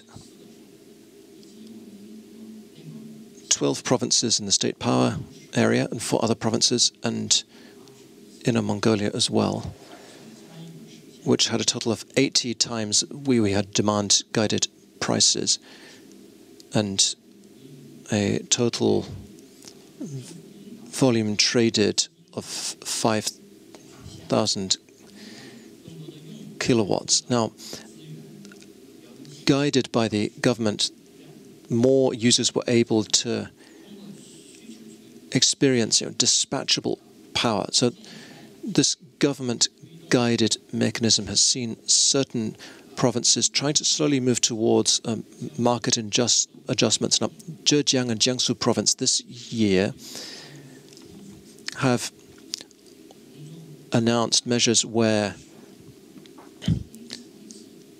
flexible resources can play an auxiliary role. Now, we feel that is mostly to facilitate the acceptance of new energies. Now, here's some figures. Jiangsu province has had about 100 million yuan of subsidies paid out. Zhejiang province has had an average price of 1.24 yuan per kilowatt paid during those trading phases, and this usually happens during non-production hours. Now, there's another important element, which is the role of energy storage in adjustment. Here we can mention Shanxi province's role. Now, Shanxi has been a pilot province for this, because it has certain industries which are suited to the spot market for electricity, and given integration with remote users, you have the integration of renewables, but the buffering capacity of local resources as well, which has fairly good conditions here. Now, there's been 400,000 kilowatts of predictable adjustment capacity available, which is quite a large capacity there. And we are continuing to try and get it onto a more rational footing, particularly in pricing terms, and with more adherence to the interests of the actual users, which is a basic principle of the system. Now, if we look at this on the face of it, now we have an economic compensation capacity here. Now, if you have a company whose electric power price internally is much higher, even 10 yuan per unit, much higher than the subsidized rate, then they're not going to really get involved, are they? Now, also, if we look at it in terms of development or investment, there needs to be a certain technical or even infrastructure, including storage infrastructure investment, taking place, and certain platform control systems as well. And there's still sort of lack of motivation to roll these out. Now, so that has to be changed. So far, we are only looking at the tip of the iceberg. We're not yet dealing properly with the part of the iceberg below the water. Now, again, if you look at Chinese conditions, there is a big difference between industrial and residential electric prices in China and the way they're governed in the US and Europe. So in that context, we hope to have some guidance which exposes residential users to adjustable electricity pricing, so that when there's strain on the grid, people are obliged to get involved. I mean, you have a right to use electricity, but getting involvement in grid adjustments should also be an obligation for all users. Now, that needs to be the focus of the next stage of system building in order for this actually to work properly. Well, thank you very much, Mr. Yang, and also thanks for sharing some local practice and recent policy developments. Now, if we talk about price and pricing mechanisms, okay, that gets complicated very quickly, but it's one of the core issues when it comes to flexible and dispatchable resources. Now, let's ask Mr. Sandholt the next question. What effects can the demand-side flexible resources have on the costs of using green energy? I look forward to Mr. Sandholt sharing his thoughts on that one. Thank you for this question. The short answer is that demand-side flexibility will reduce the cost of variable renewable energy production. The long answer is it's quite complicated, and it's necessary to look at it in a system context and use a system approach to find out how to optimize the flexibility of resources and how to optimize it in the context of the supply side flexibility, the grid side flexibility, as Catherine mentioned, which also includes, in Chinese context, the cross-border flexibility and cross-border transmission of electricity. So when in general, of course, when we have demand-side flexibility, that allows for more supply-side fluctuations. And one example is that currently several provinces have requirements for installations of batteries at individual wind and solar projects. So a certain percentage of the capacity should be covered by batteries or other kinds of storage. And the problem here is that might actually be a very inefficient way to have flexibility. It might be much better to have storage at the consumer sides, and that could include not only batteries but also cooling and heating storages. District heating and district heating is a technology options which are very interested also in the future in order to give supply side flexibility, but also demand side flexibility in that sense that these district heating, for instance, can use electricity as a supply, and district heating can have large heat storage and so on. So we need to look at it in a more systemic way to find the best and most cost-efficient options. That also goes for the e-fuels and, for instance, electrolyzers, which are a very feasible option, as mentioned, for flexibility.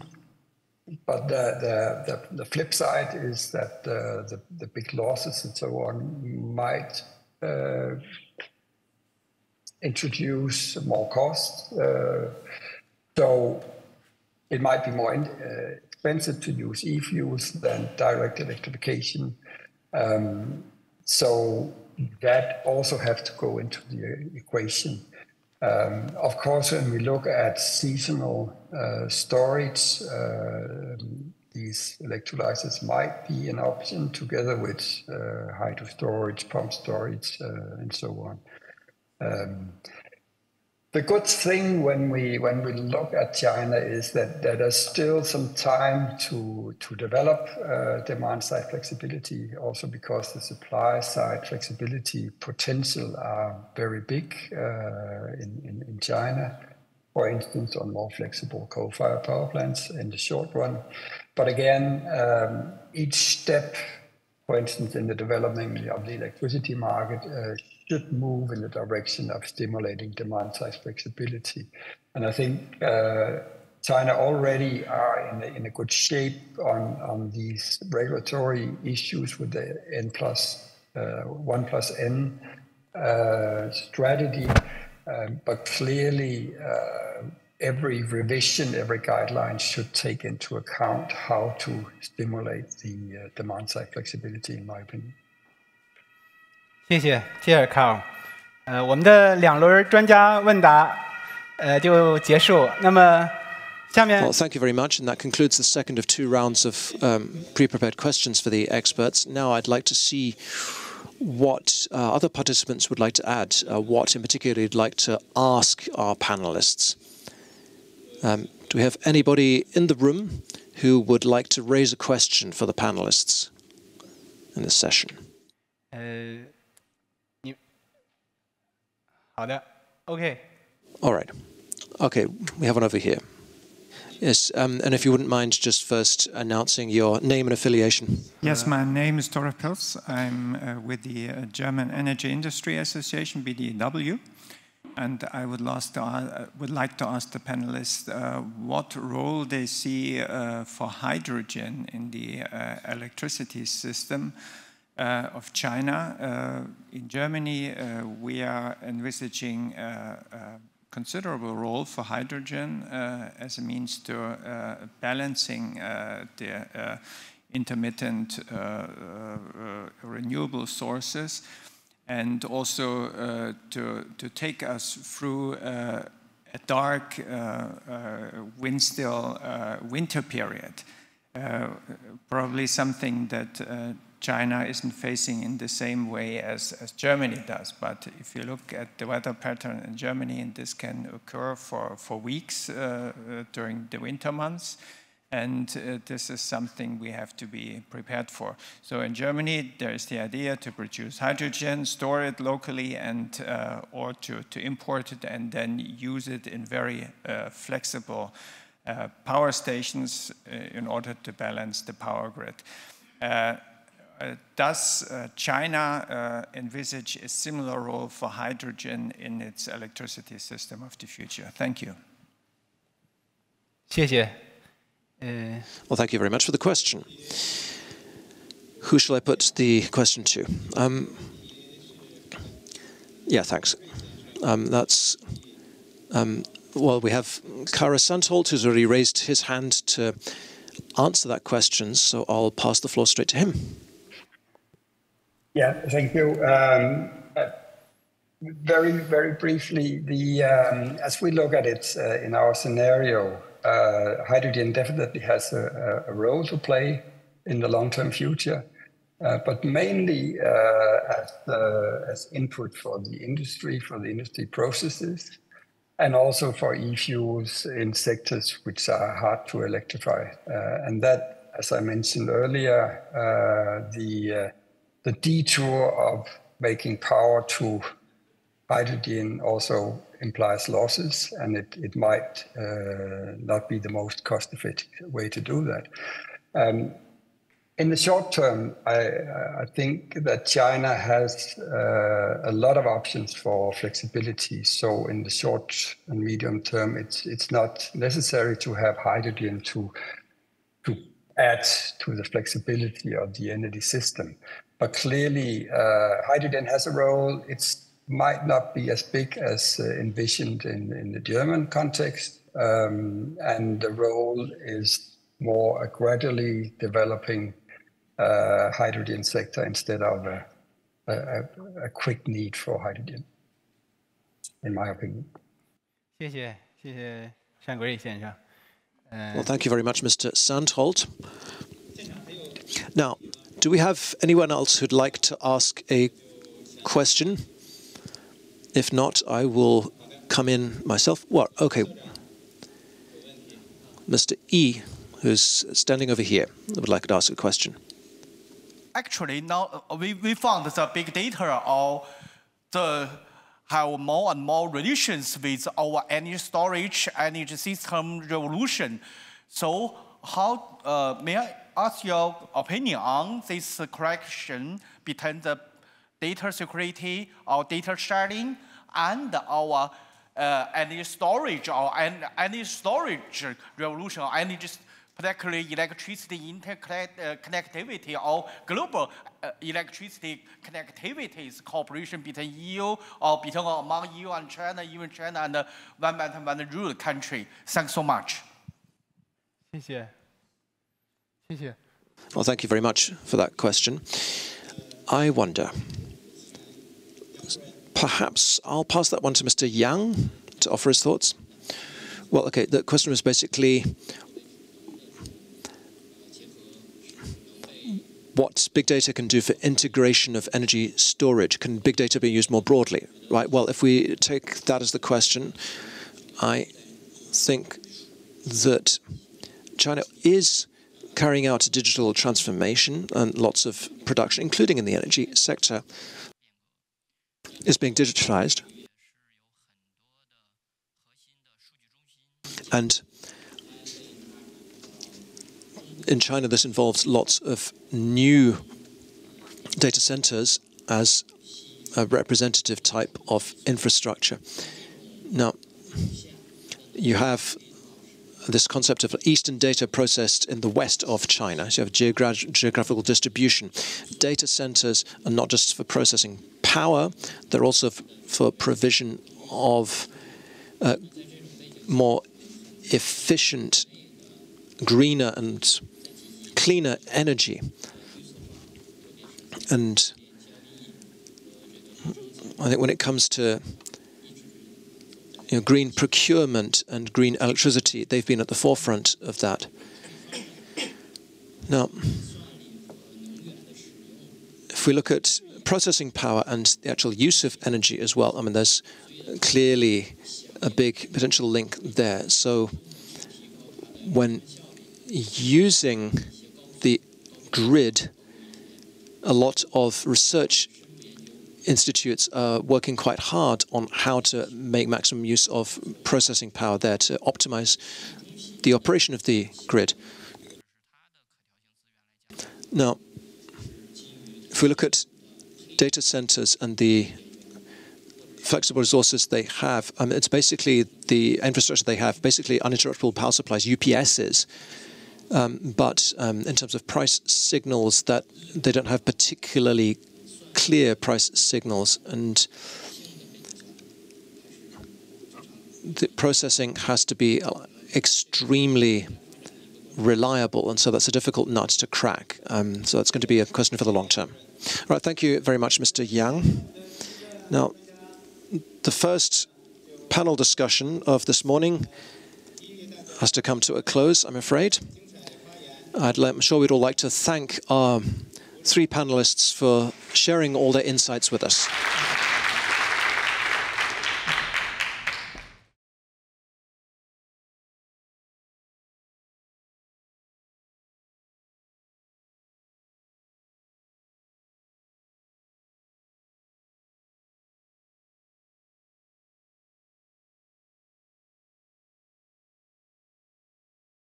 Good morning and good afternoon to Beijing. I'm Yang Zhou from Agora Energiewende based in Beijing.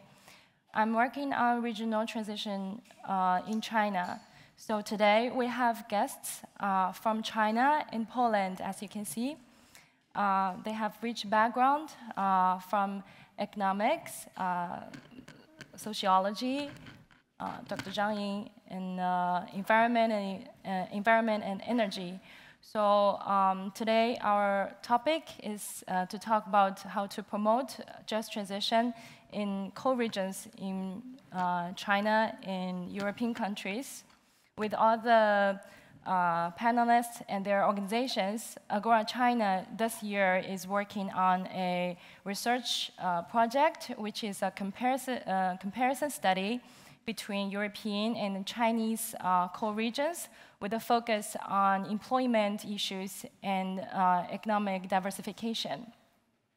So please allow me to switch between Chinese and English to have a better conversation with our panelists today. We will have a 40-minute discussions with the panelists and open floor for questions from audience online and offline for another 10 minutes. Okay, now please allow me to speak Chinese first. The first question today is for Dr. Zhang. She's joining us online. He is from New York. So my question is, you have worked on energy transition in China's coal regions for years, and you have also done research on EU-related policies. Can you briefly introduce or share with us the employment issues in coal industry in China and Europe? Yes, sure. First, thank you for your invitation, and thank you for your question. Yes, indeed, I have been looking at energy transition in China's coal regions and its socio-economic impact. I'm also looking at other regions in the world. So in the trend of net zero transition, many coal regions need to phase out coal. Well, in the EU, there are many countries, and some countries also need to carry out a transition in coal regions to reach the EU goals. So in the Green Deal, the EU proposed a just transition. So workers need to be supported if they work in those regions at risk. There are many lessons that China and other countries can learn from the EU. But China is very different from the EU. So when we explore coal transition, we also need to take that into consideration. So the differences. China has the largest coal industry and coal miners in the world. If net zero transition can be realized in China, then the largest coal industry in the world will be phased out. The capacity of China's coal reserves is very, very high. It's like 5 million workers. Now it has been halved to about 2.5 million workers, but that's still quite big. So the problem is quite severe for China.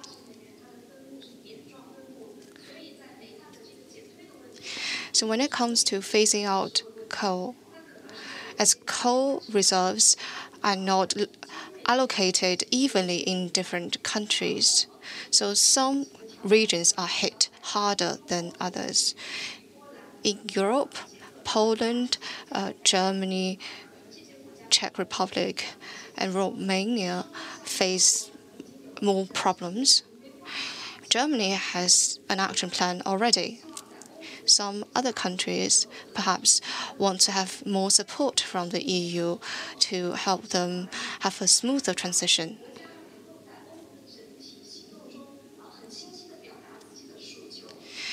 So countries in the EU can express the need to the EU, but China is different because the industry is really big, and in provinces like Shanxi, the coal industry is the pillar of the economy. It contributes to over 20% of direct employment.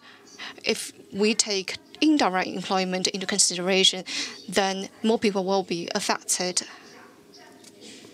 But the GDP of Shanxi is relatively small compared to the GDP of China.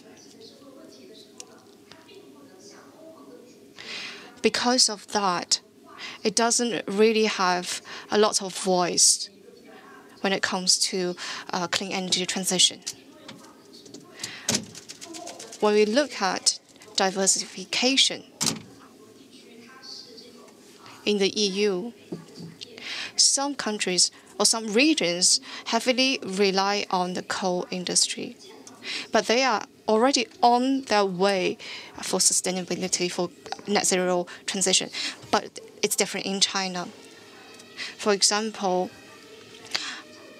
in Neimeng province, it already has abundant renewable resources, but in provinces like Shanxi, it's very difficult for them to suddenly switch to renewables. Provinces like Shanxi rely on coal mining and on the entire supply chain, so they face bigger challenges. So much for the differences. There are also a lot of commonalities when it comes to China and the EU.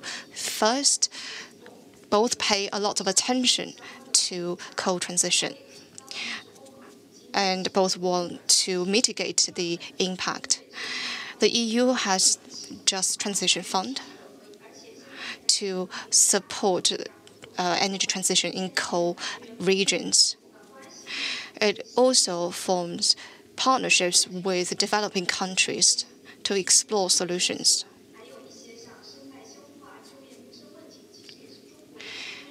In China, the central government and the provincial governments are also looking at energy transition, just transition, and ecological restoration.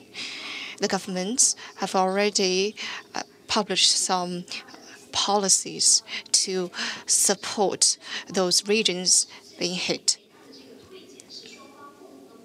Because the common goal is to phase out coal.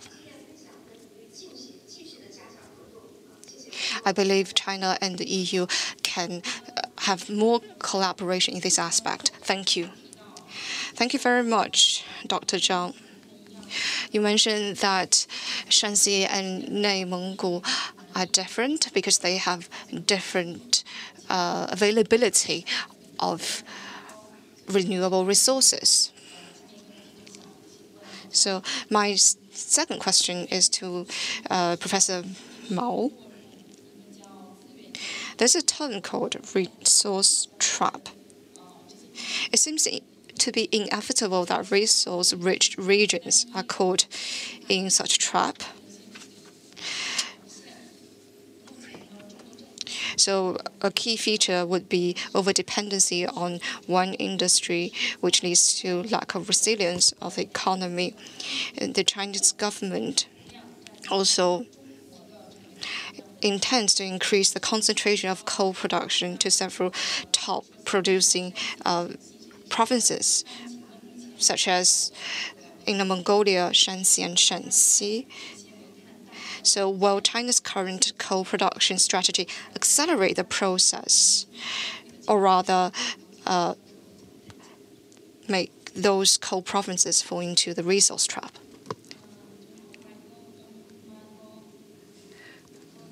Yeah. Thank you. Thank you for your question. When it comes to the concentration of coal mine in China, I think it's a problem of national strategy, with which Dr. Zhang also spoke about. China is resource-rich, but resources are not evenly distributed nationally. You find coal reserves in Shanxi, and Inner Mongolia. From the perspective of national energy security, those provinces need to supply energy to the entire China. China has these dual carbon goals. Because China is really big and provinces are very different, it is impossible for all provinces to peak the carbon and achieve carbon neutrality at the same time. Rather, some will achieve it first, while others will achieve that later. We see an increase in concentration of energy resources. So Inner Mongolia, Shanxi, and Shanxi showed the role of being the major energy suppliers for China. I think that's inevitable. But there are challenges as well as opportunities.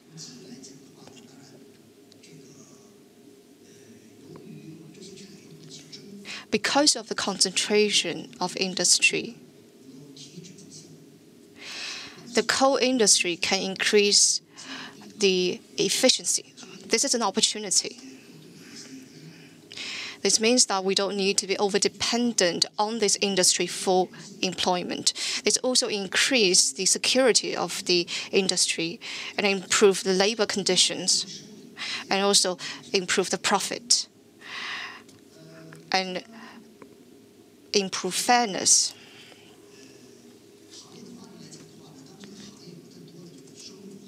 When there's more profit in a industry, then it's going to have more capital.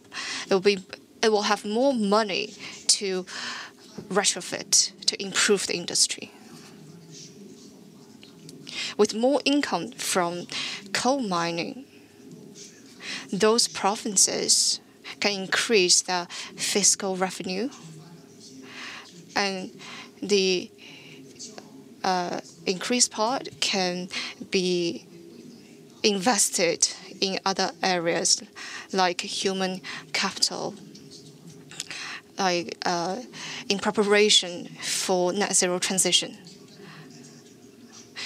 So that's the opportunities. But of course, there are a lot of challenges. For example, even more dependency on coal. In recent years, provinces like Shanxi have invested a lot in non-coal industries.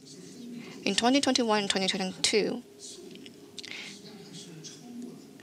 non-coal industries developed or grew faster than coal industry. For example, in smart manufacturing, in biochemistry, biomedicine, Shanxi has invested a lot, and the result is quite positive. So we have challenges, and we need to deal with those challenges and turn those challenges into opportunities. For provinces like Inner Mongolia, Shanxi, and Shanxi, my hope is that they will invest the money that they earn today into the future. For example, in infrastructure, it's not just transportation, telecommunication. It also includes grids for renewables. Invest in the future also means invest in education. Because provinces like in Inner Mongolia, Shanxi, and Shanxi are relatively weak when it comes to education. If we can invest in education, then that's really an investment in the future. In addition, we can set up some funds for the future. We, Shanxi province, has this desire, but we also need to communicate with the central government to gain their support. But more importantly, it has to start with ourselves. We need to be prepared for the future. We need to find the strategy for the future. And we need to write that into law. It has to be our long-term path. Thank you. Thank you, Professor Mao.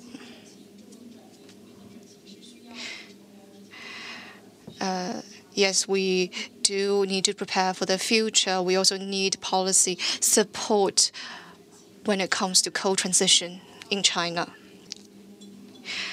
I'm going to speak in English. So my next question is to Konstantia. Konstantia is working with Forum Energy in Poland. So the EU Just Transition Fund is supporting 5 Polish coal regions on the just transition. So could you please talk about which pillars the fundings are supporting in these regions, and which pillars or areas are most costly in terms of just transition in your country? Hello, everyone. Thank you, Joe, for this question. I'm really glad to share with you some conclusions on Polish experience of just transition. The 5 Polish coal regions which now obtained the funding from the Just Transition Fund actually vary greatly when it comes to the challenges they face. But still, because there is a common framework of the Just Transition Fund itself, we can also see some similarities of how the money, the funds are going to be spent. So I think there are like 3 areas that are most important here. The first one would be supporting the changes in the labor market. So mostly the supply side policies, so to say. And here the retraining, but also the education, the vocational education in the regions is very important, because the challenge is not only for the retraining of the workers who are currently working in the coal industry, but also how to prepare the future generation for a changed labor market. And here, actually, Poland has some experience from the past already, because already in the past decades, the EU funds were supporting retraining, lifelong learning, etc. And these programs, some of them were successful, some of them were less successful. But what we can say that this time with the Just Transition Fund, there is a big effort put to really to match this supply side with the demand side of the labor market, which means that to really to observe what are the jobs that are possible in the specific regions. So not to invest, not to waste the money, not to invest in the skills that will not be useful in the future. So we can see a big progress here. Also the dialogue with the workers and with the local communities. Then the second area where a lot of funding is being allocated is the rehabilitation of the destroyed areas, destroyed land. This is also a big challenge, environmental challenge in the coal regions. Here the scale of destruction is also because, for instance, Silesia, a biggest Polish mining region, now the scale of the mining industry is much smaller than it used to be, but still this region and other regions, we can observe the legacy of the past. So this region used to be a very important and very big scale operation of the mining sector. So the devastation of the land, the pollution is huge, also in the densely populated areas in the cities. So here we need many funds, and also this Just Transition Fund is for the first time that the European funds are directly allocated to solve this problem. And finally, the third area is the investment in helping the economic diversification of regions. And here we have support for small and medium enterprises, which is actually the one of the principles of the Just Transition Fund, that it should be allocated to small and medium enterprises in the first place. But we can see in Poland that it will not be enough to create enough jobs. So also these bigger investments are very much needed. And here, for instance, in Eastern Wielkopolska, which is very progressive in terms of implementing Just Transition, there will be a new hydrogen cars factory supported by the fund, and also the heat pumps factory together with a competence center for the heat pumps industry. So this is like the idea to invest also in this green economy there. Thank you, Constantia, for your answers. So you talked about one of the most costly pillars is rehabilitation of land. So my next question is to Professor Yuan Jing. I will speak Chinese now. 袁教授，您的背景是环境和生态修复，那么多年来您一直 Professor Yuan, you have a background in environmental restoration, and you have been working for a long time on ecological restoration of a former mine area in Shanxi. Can you please share some of your own experience of how Shanxi province has been doing and its prospects for and potential challenges for ecological restoration? Well, thank you very much. I'm from the Shanxi Technical University. Shanxi produced 30% of China's coal last year. It has about 15% of the resources. It's a typical coal province. Now, coal mining takes a toll. And that takes up arable land, it uses up or pollutes groundwater. It has a variety of effects. Long-term coal mining in Shanxi meant that many regions suffered that kind of damage, many areas, and laws, policies, technology, and management all aim to do something about that. And for the past couple of decades, we've had a coal fund and efforts at environmental governance in mining areas, which has seen quite a lot of progress. Now, in coal mining, the big progress has been in terms of compliance in the way that they deal with water, gas, and tailings or coal mining waste. So there's been a big improvement in governance in that sense and compliance of coal mines. But of course, that wasn't always the case. There's been a lot of historic legacies. If you go to the Xishan area of the provincial capital, Taiyuan, that's where there used to be a lot of coal mines. There's been long-term environmental restoration effects, and it's now a city park. In Taiyuan, we had a forum on the 6th of September, and participants were actually taken around that ecological park on the outskirts of the city of Taiyuan, which is a point of pride for us in that respect. As changes have occurred, we've faced new challenges. On the other hand, for example, the current scale of coal mining.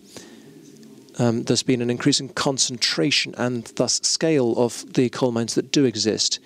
And that means increased production of coal mining waste where those large mines are located, and also the intensity and means of coal mining have changed. So, I mean, that's changed the ways in which solid waste accumulates and liquid waste accumulates as well. The more solid waste you have, the more soluble it is in water as well, and likely to enter the water supply. So these are environmental challenges faced by the coal industry itself. Apart from that, in 2020, we announced the double carbon targets. And there's been discussion of carbon peaking in the coal industry as well. There are 4 big local coal mining companies, and there are also central state-owned enterprises engaged in coal mining as well. They, last year, all set out their own implementation plans for the carbon peak. And that involves optimization of the energy mix, among other actions to be taken. So with coal mining taking place at a greater scale and the challenges of the carbon peak as well, we have new challenges, in particular for dealing with greater amounts of solid waste and taking some of it back underground. We're also looking at new land use policies so that there can be appropriate underground disposal of this coal mining waste. Of course, there needs to be better policies underpinning ecological restoration. I mean, we have had some progress, but there are plenty of new issues to be faced there. Well, thank you very much, Professor Yuan. Now, I'd like to move on to a second round of questions, and I'm going to give the microphone straight back to you. Professor Mao said one thing, was talking about using today's money to invest in tomorrow. I understood that as using the earnings of the coal industry to invest in a non-coal future. Of course, when you think about that, you have to think about how to incentivize the coal industry to invest in other industries. Most of the coal industry in Shanxi is state-owned. I'd like to ask you, Professor Yuan, these SOEs, do they have enough of an incentive to develop new and green industries? What are the possible financial instruments to help Shanxi's transformation there? Well, there are private as well as state coal enterprises in Shanxi, and after the double carbon goals were issued in 2020, there's been a clear sense of a trend towards phasing out. So there's a sense of urgency. Private and state players feel they must transform. When it comes to state players, they're less able to diversify than private coal enterprises. So that's a more immediate issue when it comes to them. Now, economic transition is a strategy for Shanxi province already as a resource-rich province, and they've already spent 20 years trying to do that, to transition economically. Now, if we look at particularly the carbon neutrality goal, that's one of the most urgent tasks for the local economic transition. And so particularly local state enterprises have been trying very hard to achieve an industrial transition, to go into other, in particular, other coal-based industry value chains. We have 4 local state enterprises which are respectively working on links with the chemical industry and other associated industries, and they are seeing that as an avenue for their own transition, and there's been some progress there as well. I think there's going to continue to be a major policy driver for them in the future. In addition, digitization and smart development of coal has been a trend. So coal and digitization, coal and thermal power have been the nexuses of some efforts made there. Professor Zhang just mentioned employment and security spin-offs. Now, part of the transition in Shanxi is about reducing employment or reducing the human intensity and using more digital technology. Also, we want more of a systemic link with new energies development. Now, as our host has just said, I mean, the low carbon or green transition means things for all industries. And whatever industry you're in, you need to be aware of the risk and the opportunities that it entails. And these have to remain as the 2 drivers for our industry transformation. The 2 things to be done in particular. Firstly, the coal industry and its companies can get involved in secondary development of the lands after ecological restoration and re-landscaping, so that there can be more sustainable development of the mining areas themselves. Now that is an area where you find lots of good practice in the Ruhrgebiet in Germany, for example, specialty agriculture or combined development with new energy. I think that was one thing to be done for the future. Secondly, there's a lot of methane emissions, and that's a big focus for emissions reduction. So I think we can use the carbon market to improve the usage or research of gases and reduction of methane emissions. perhaps we could actually spur industries which involve generating electricity from that methane or otherwise utilizing it. Okay, thanks very much, Professor Yuan. I'm going to switch to English for my next question to Ms. Ziolkowska.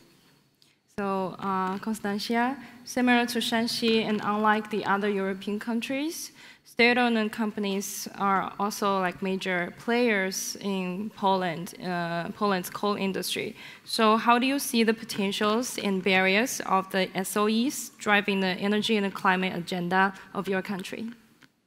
Thank you. So the situation of the mining industry in Poland is very specific, and it is quite hard to talk about it without a broader context, because after 1989, when the transition towards market economy has started, most of the sectors of the industries in Poland have been privatized, but this did not happen in the mining industry, with a few exceptions, and this was for several reasons. First of all, the sector as such and most of the mines were unprofitable at the time due to excessive labor costs and for some other reasons.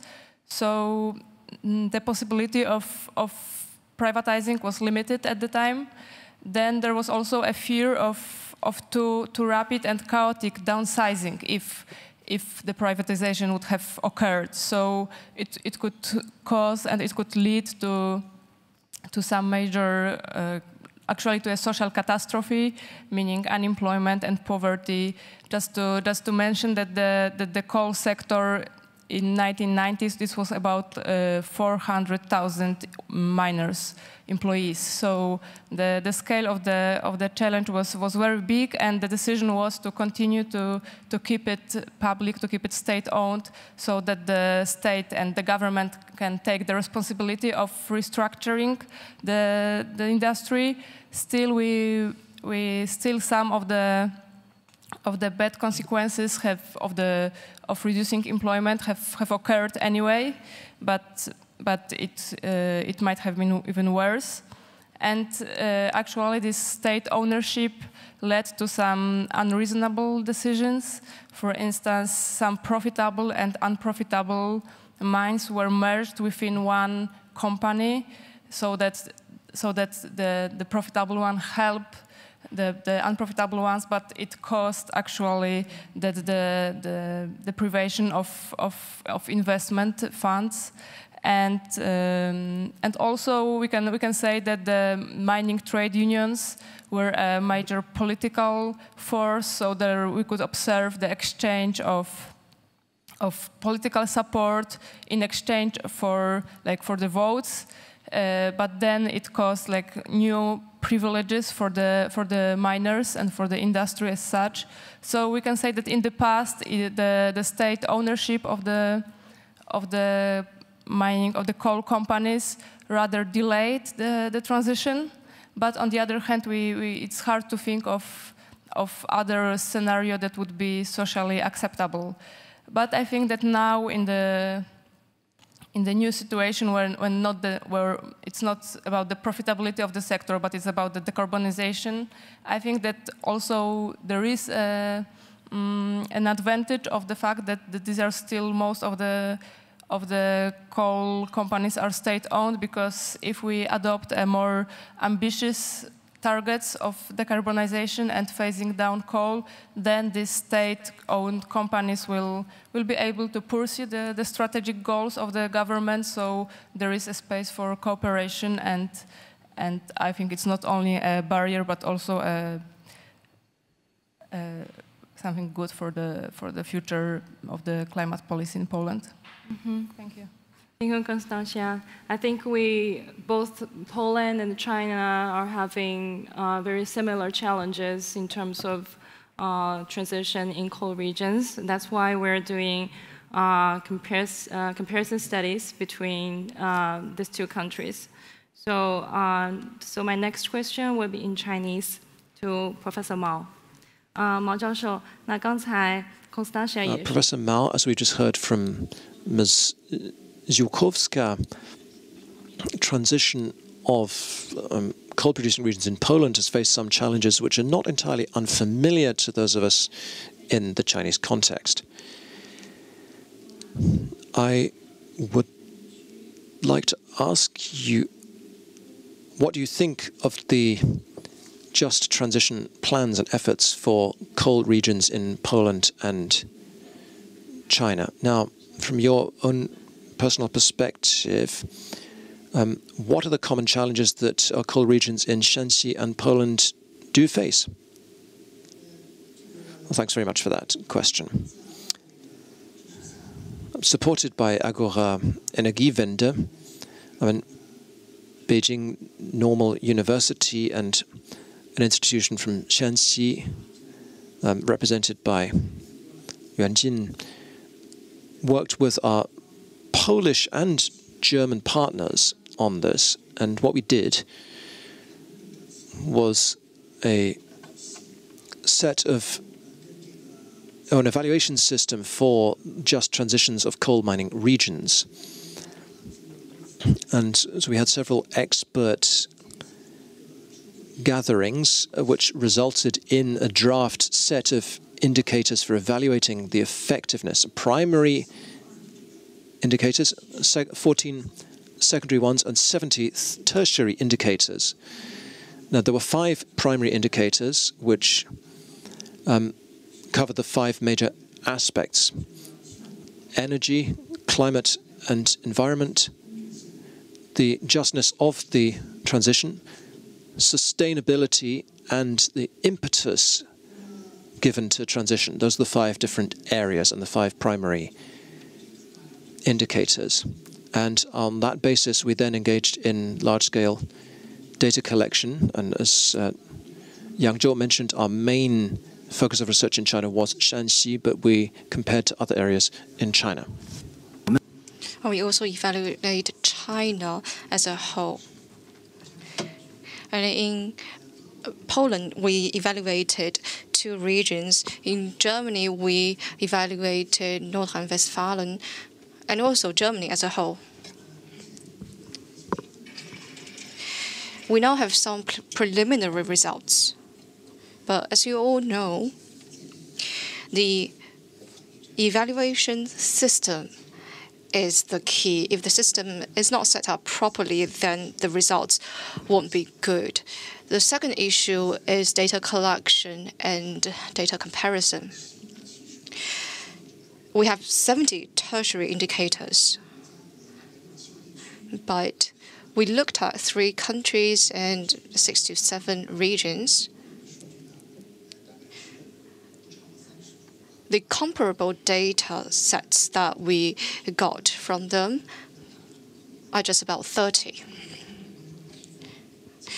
So that's a challenge for us, and we are still analyzing the data. So the preliminary result is that if you look at Shanxi, the energy just transition there is going well. We collect the data from the past 5 to 6 years. We see that there is improvement every year.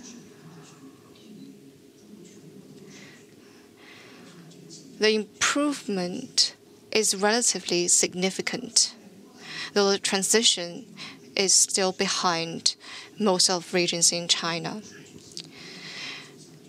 We only collected data at one single point in Germany and Poland. So we can only compare that standpoint of 3 countries. We can see that Germany is the clear leader here. Poland is the runner-up. China and Shanxi are falling behind slightly.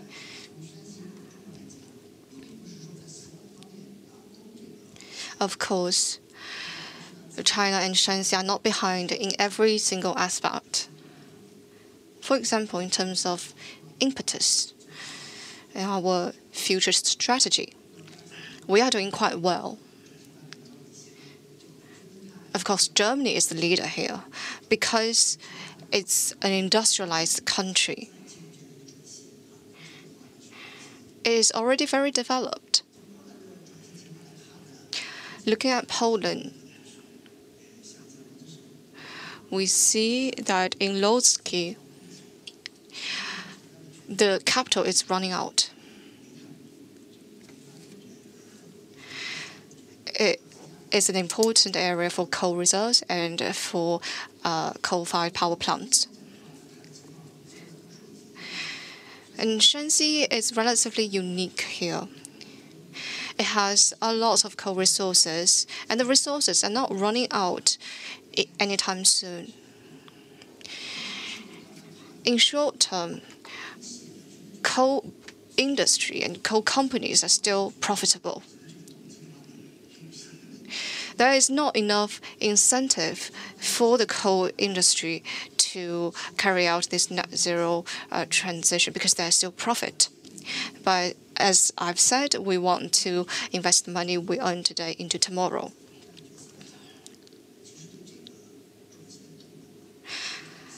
For policymakers at the top, we are looking at the strategy of transition and how to incentivize.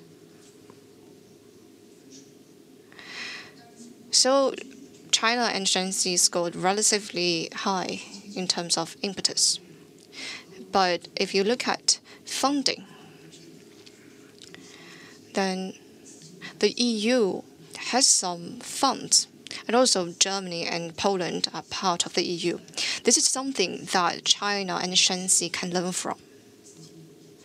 Of course, Shanxi has some mechanisms to support that, but we don't have enough specific funds that actually target a just transition. So we need to learn from Germany and Poland and the EU. So we are still at the preliminary stage of the evaluation. Next, we want to further collaborate with our German and Polish partners and maybe publish the results next time. Thank you. Professor Mao just said that there is a lot that the coal regions in China can learn from the EU. My last question is for Dr. Zhang online. The purpose of our China-EU comparative study is not to just copy and paste the lessons of the EU, but to gain some inspiration from their experience. So could you give us some examples, 1 to 2 examples of how the lessons from the EU can be used, can be applied in China? Would you be able to finish that in about 2 minutes? Yes, not a problem.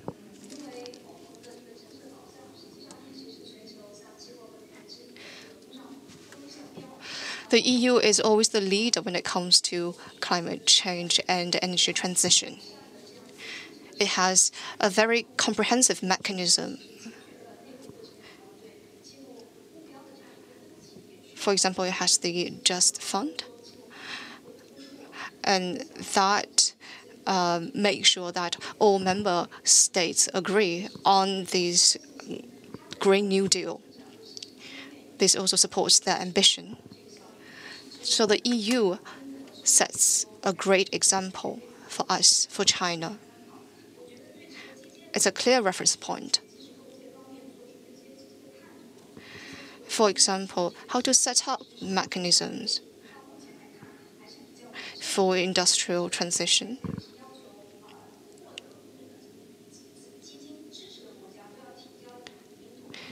For example, countries that received just a transition fund need to provide a clear plan. They need to have a clear path for future transition.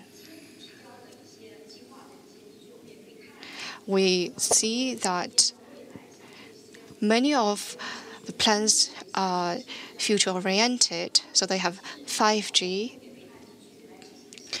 and they use technologies to incentivize coal regions. In Germany, there are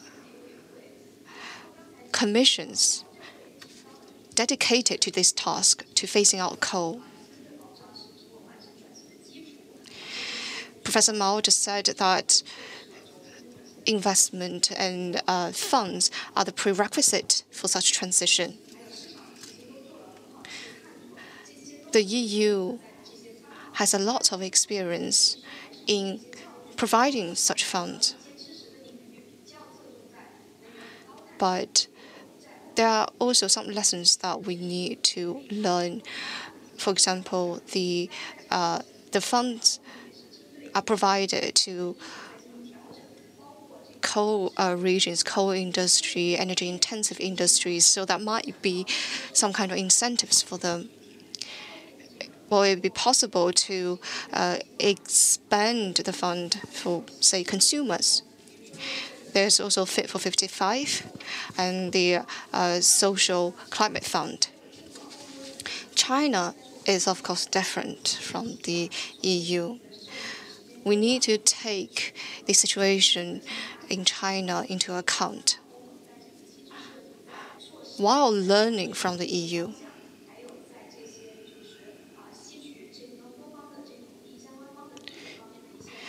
For example, we need to learn how to make sure the stakeholders are on the same page, that they can agree.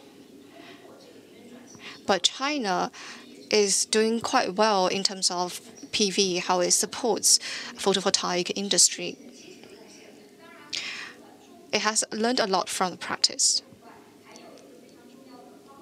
So apart from China-EU cooperation,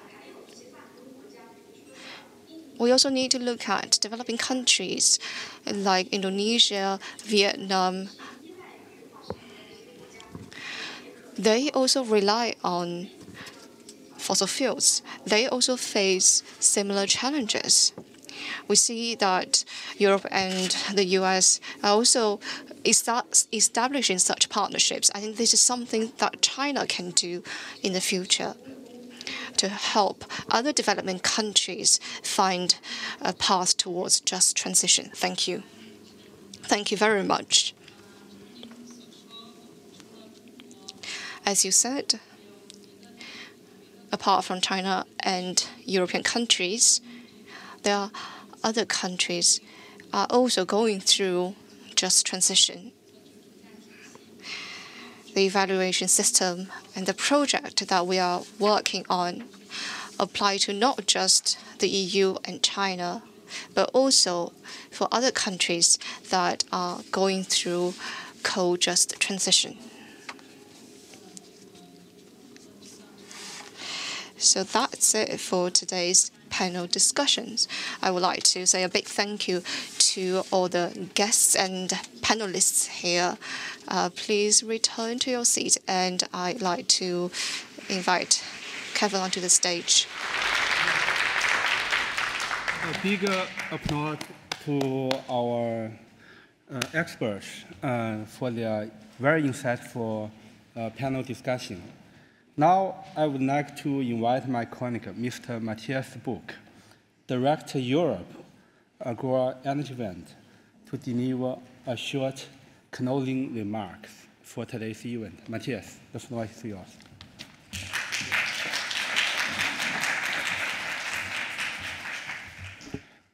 Thank you, Kevin. And I noticed it's already, we're like 15 minutes over time, so I will keep it short. You are hungry, probably. So I think what struck me, I just want to make 3 points. The first is really what came across very clearly, the travel to climate neutrality is a travel in the same direction. And while we are starting from different starting points, and while the national circumstances, the regional circumstances are very different, with different challenges, the course of travel is the same, and some of the steps on the way are similar. And I found this really striking, listening to this, I would say, rather nerdy panel on demand-side flexibility. I've been sitting in many meetings on demand-side flexibility. Sometimes it gets very, very technical. I think what the panel today really helped to clarify is that the challenges from the power system integration perspective to deal with a much larger share of renewable energy, which is the key driver of the solution of power system decarbonization, is actually very similar. And so I believe there is real value in this type of dialogue. The same, of course, for the coal regions in transition. Very clearly, China faces a much larger challenge in that regard. It was mentioned 2.5 million direct jobs currently in the coal mining industry in China. In Europe, we have about 230,000 before we started the Green Deal. So it's a really difference in magnitude. Nevertheless, when you try to understand how to transition in the regions that need to get out of coal if we are to meet our climate targets, our joint aspiration to travel towards climate neutrality, the basic ideas of how to get there are very similar. I think it was mentioned you, above all, need to open a perspective for the people currently in employment in the industry. There needs to be a lot of investment into developing alternative economic opportunities in the regions affected by the transition. And last but not least, there's also a challenge of rehabilitating the land that was sometimes very heavily polluted through mining activities. So I think this really speaks to the value of this type of exchange. And of course, in Europe, when it comes to coal transition, I heard, I don't know if you noticed, I noticed the German government representative saying clearly 2030 as a coal phase-out date. I remember 2 years ago we were talking about 2035. So things are accelerating, and of course also the climate crisis is accelerating and really brings to everyone's attention the need to get out of the use of coal as fast as possible. Now, I want to thank all participants, of course, in particular the experts joining the discussions on the panel, our distinguished speakers opening the session today, the interpreters that have been doing an excellent job. I know it's very hard. The photographers that you've been seeing working all the time, the cameraman, and of course, my colleagues from our events team at Agora Energiewende, who have really put together this excellent organization around today's workshop. I want to remind you that this is not the last day of this workshop, but there will be a second day.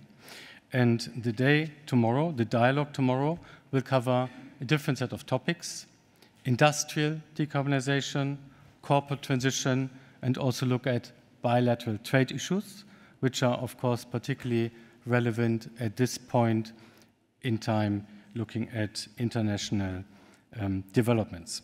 So I hope you all enjoyed today's meeting here in Berlin, in the room, but also, of course, in the live stream. If you have been following up to this point, please come back tomorrow, find the time. I wish a very pleasant evening to our listeners and visitors from China who have been following online, and a very good afternoon for all those that are here in Berlin today. Let me remind you, there will be lunch outside, but before you go for the lunch and refresh yourself, we will take a group photo. And this will be done here. I mean, we will try to fit as many of you on the stage, but perhaps some have to go in front of the stage, and then we take a group photo, and afterwards there's lunch outside. So thank you to everyone, and enjoy the rest of the day.